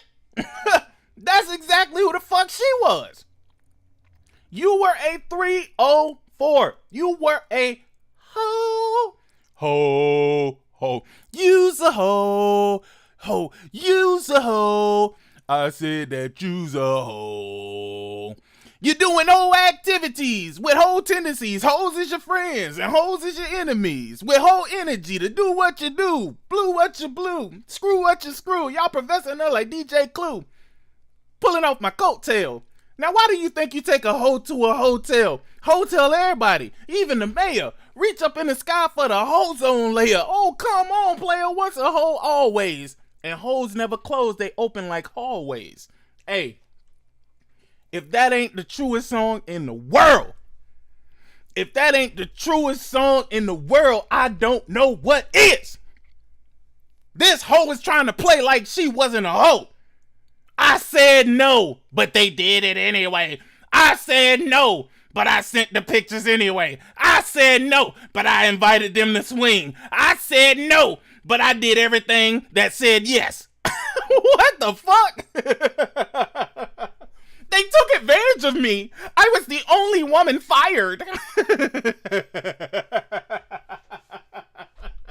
I was the only woman fired. All of those black guys took advantage of me. No, they took advantage of your mouth. They took advantage of your patois. They took advantage of that meow, but they did not take advantage of you. If anything, you took advantage of them.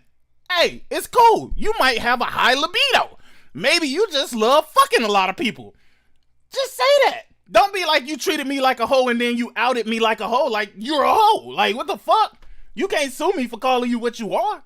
The fuck? The only difference between you and the hoes that's on the street is that them hoes don't carry a badge. You do.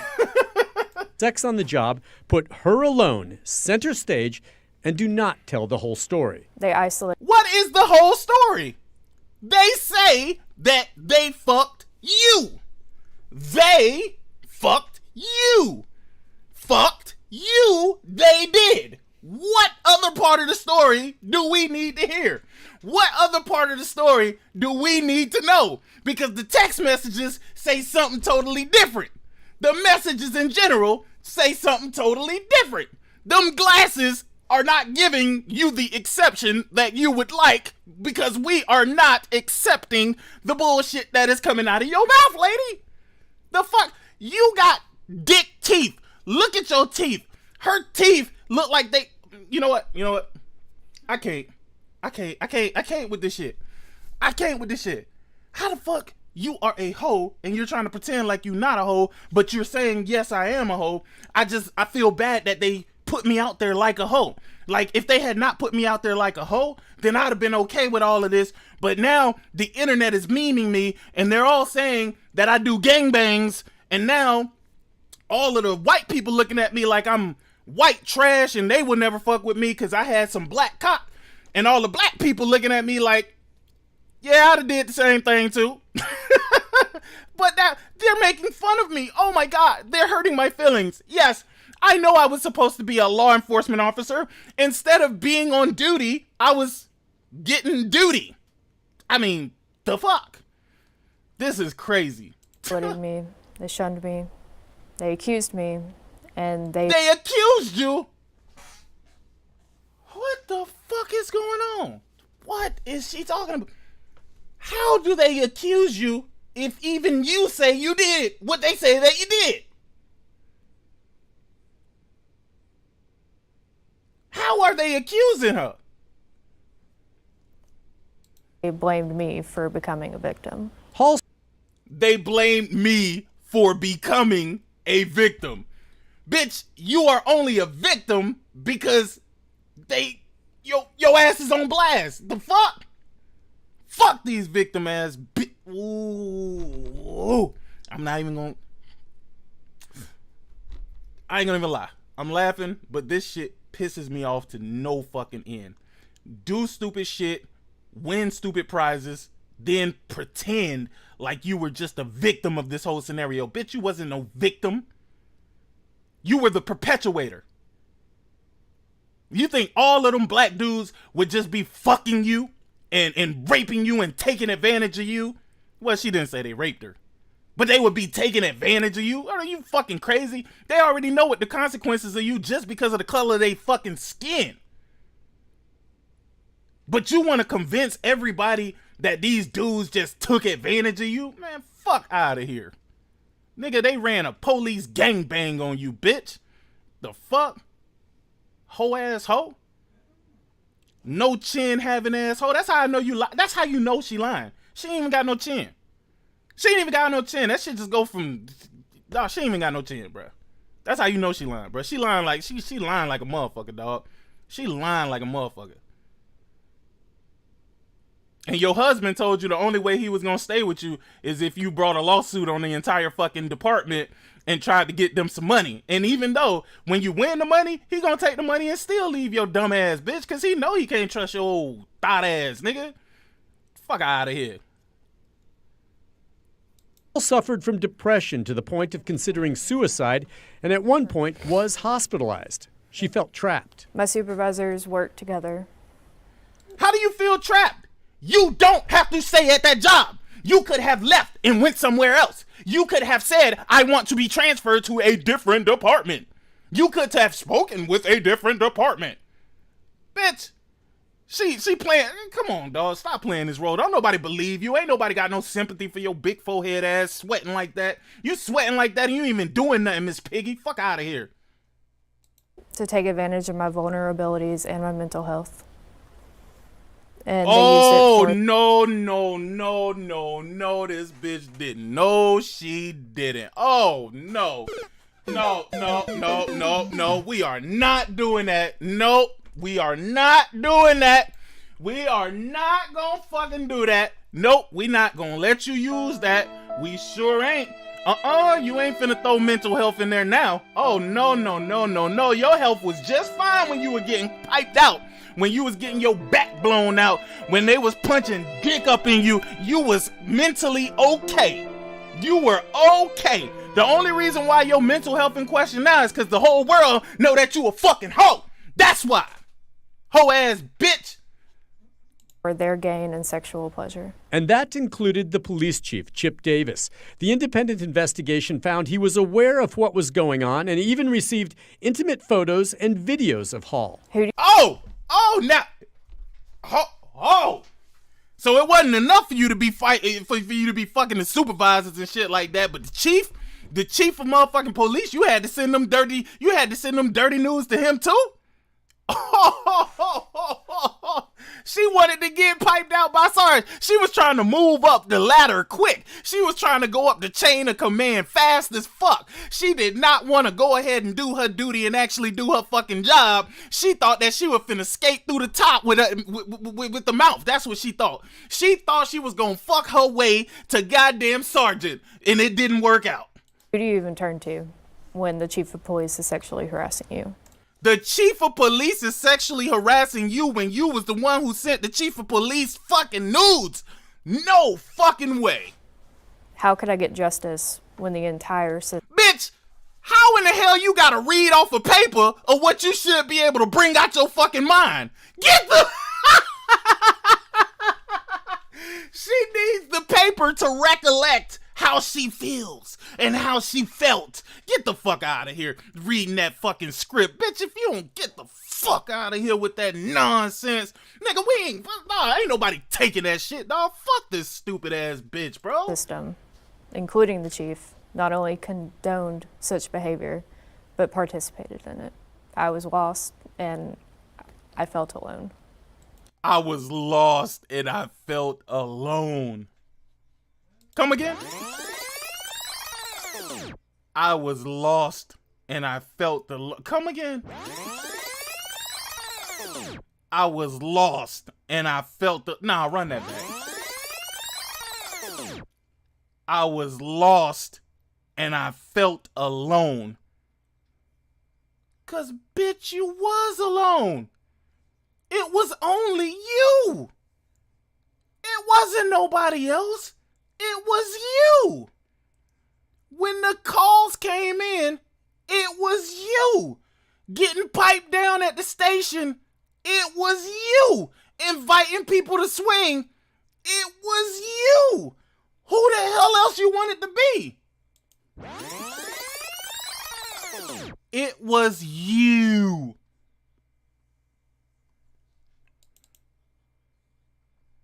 it was you.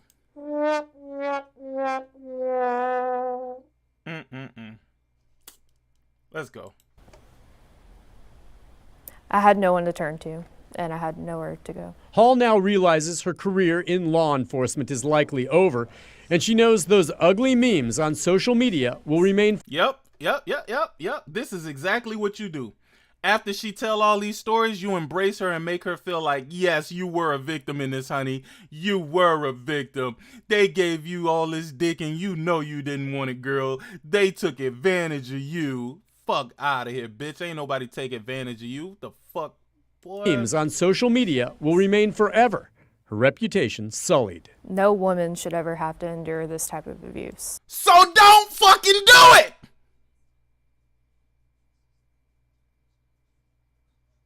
No woman should ever have to endure this type of abuse.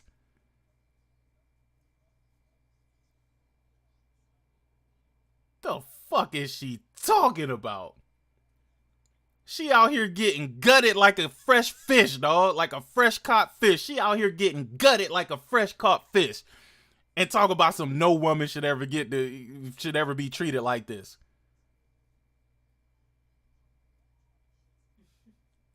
Ain't no fucking way, dog. Y'all better leave these white women alone, man. What happened to me during my employment at Laverne's police department, it should never happen to anyone. Hall now hopes to put what happened to her here at the Laverne PD behind her. She is married and says she has a strong family support system and says that it was her faith that helped carry her through the It was your faith that got you fucked in the first place. The fuck is you talking about, man? I got a strong family support. Hey,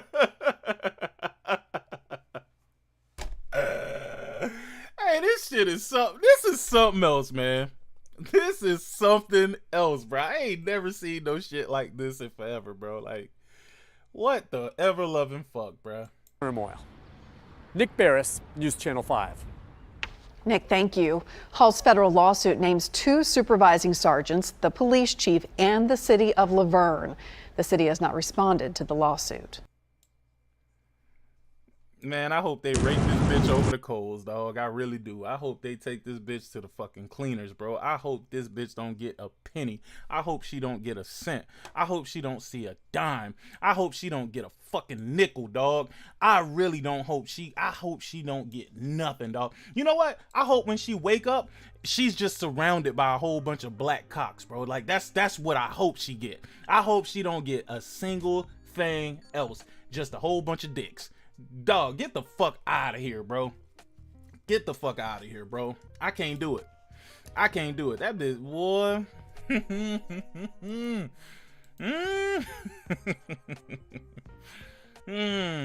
She takes absolutely no accountability in anything that happened. Nothing that happened was because of her. Everything happened, even though it was consensual. Nothing happened by her will, but it was consensual. It didn't happen by her will, but it was consensual. They didn't rape me, but it was consensual. Like, the fuck, bro? Like, any judge that'll believe this bullshit, bro, they need to be disbarred. They need to be ousted. They don't ever need to be on the bench ever again presiding over any case if they allow this motherfucker to say this shit, dog. This motherfucker.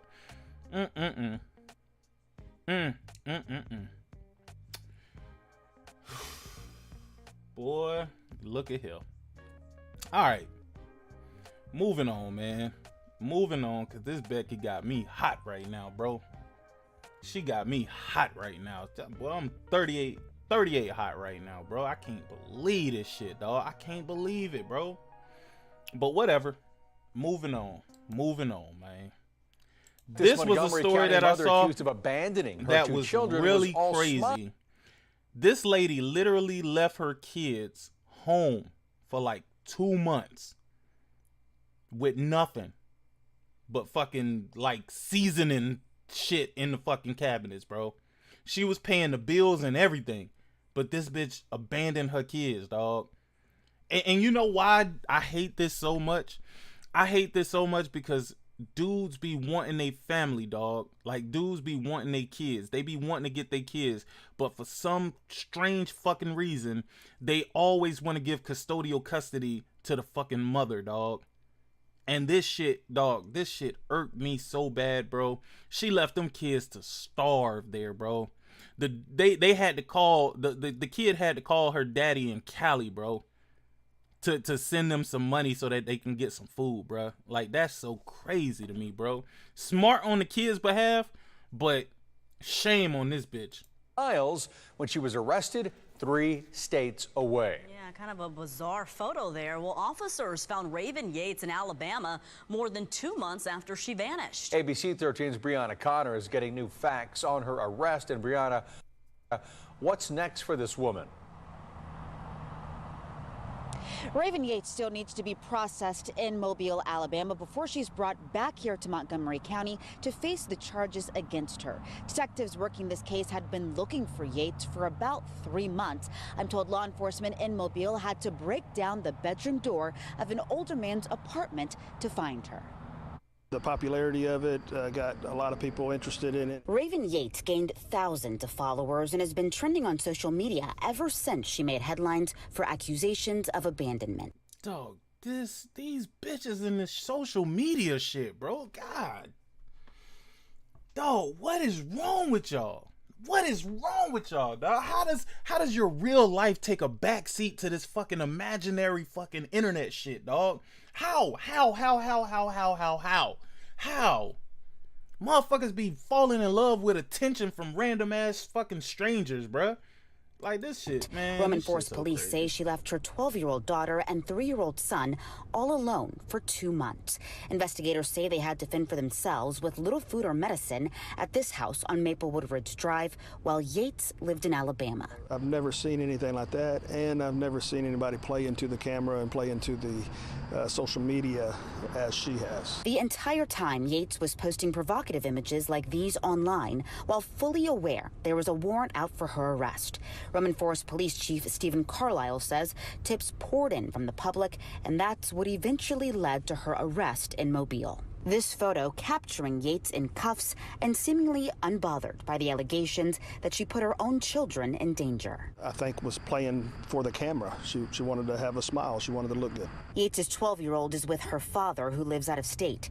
Police say the child was afraid to tell her dad what was happening at first because she was worried she'd be separated from her brother, who has a different dad. At last check, Yates' other children were safe with relatives while she prepares to head back home now. That's crazy, bro.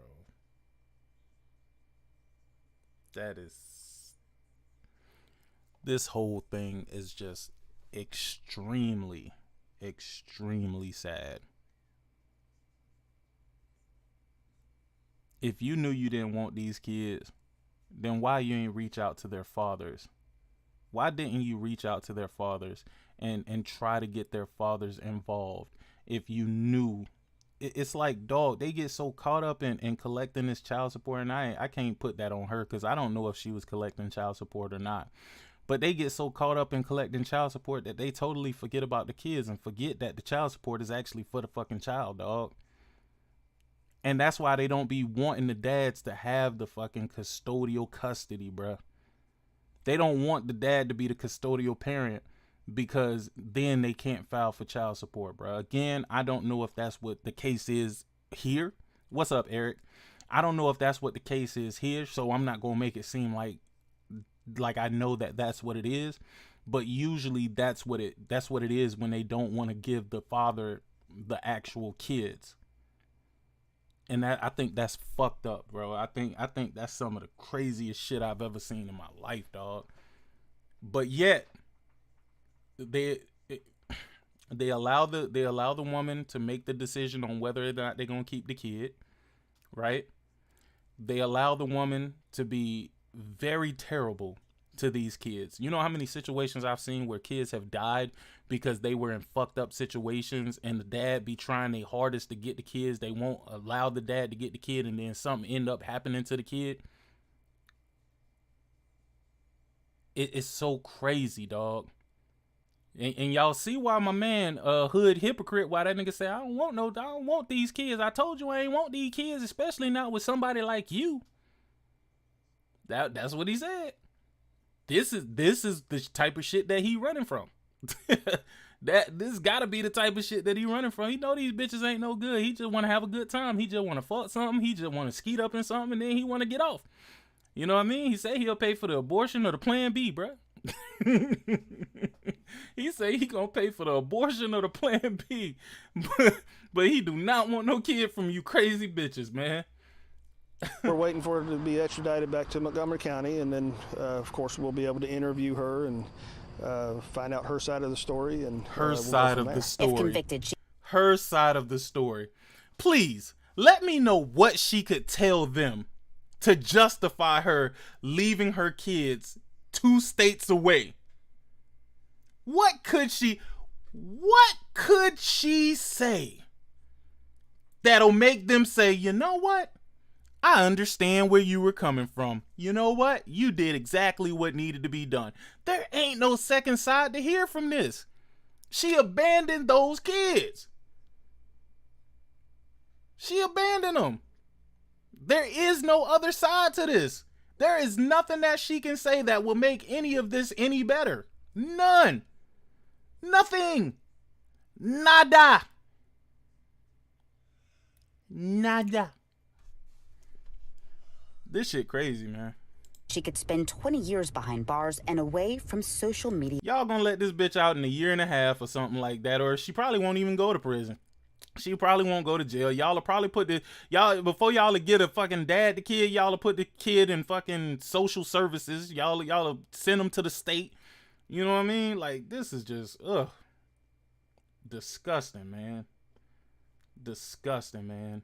And you know, again, I want to be very clear in saying this. While I think these bitches that I have shown today are some very wild bitches, most women, and I ain't talking about bitches, most women, they have that motherly connection with their kids and wouldn't do something crazy like that. I believe the vast majority of women will not do the stuff that these people do, but every day I'm losing more and more faith in what's going on in society, not just on a woman's side, but on a man's side too. Because a lot of these dudes is out here living life wild, just like the group of people that killed XXXTentacion. They killed him because they happened to run into him at a place where they were going to find masks so they can go rob somebody. Or so they say. I think it's a huge coincidence that they ended up there just to get a mask, but that's just me. But these dudes don't want to work. They want to look good for the gram. Hey, I ain't no broke nigga. I ain't no broke nigga. Like, when has it ever been a slap to somebody for them to work for their money, dog? Like, I don't know. I don't understand that, bro. If you work for your money, clearly you a lame ass nigga. You a lame ass nigga. But y'all niggas is the ones out here robbing niggas that's working for their money. Bro, I don't understand this shit, man. I don't understand this, bro. Attention. In Montgomery County, I'm Brianna Connor, ABC 13 Eyewitness News. Bruh, this is nuts, man. This is so nuts, man. Well, what I can say and what I am extremely grateful for is we have gotten about 20 more subscribers today, which is absolutely amazing. I'm at 170 on this channel. I'm really proud of the growth. I started out earlier, I think it was at 140 or 150, but we're at 170 now, which I think is extremely great. If you enjoyed the content today, please consider subscribing. And I'm definitely gonna make content. I'm gonna make content because boy, this shit here flow. Y'all just don't understand, bro. This is the stuff I be thinking about when I be doing my gaming podcast, and I swear to you, dog. Dog, I be on some other shit, man. I be on some other shit on the real, for real, dog. And like I said, I do appreciate everybody coming through. You know, we've been here for about 4 hours, and I think this is probably a good time to say goodbye, because I could keep going. But nah. I think I'm gonna cut it here. I think it's good here. Once again, definitely appreciate y'all, man. Y'all have a great rest of y'all evening, man. And we shall be back very soon, man. I think I'm gonna try and do one Saturday. I'm gonna try to do a live stream Saturday. I just need to get my topics in order, you know what I mean? But yeah, we out. Deuces.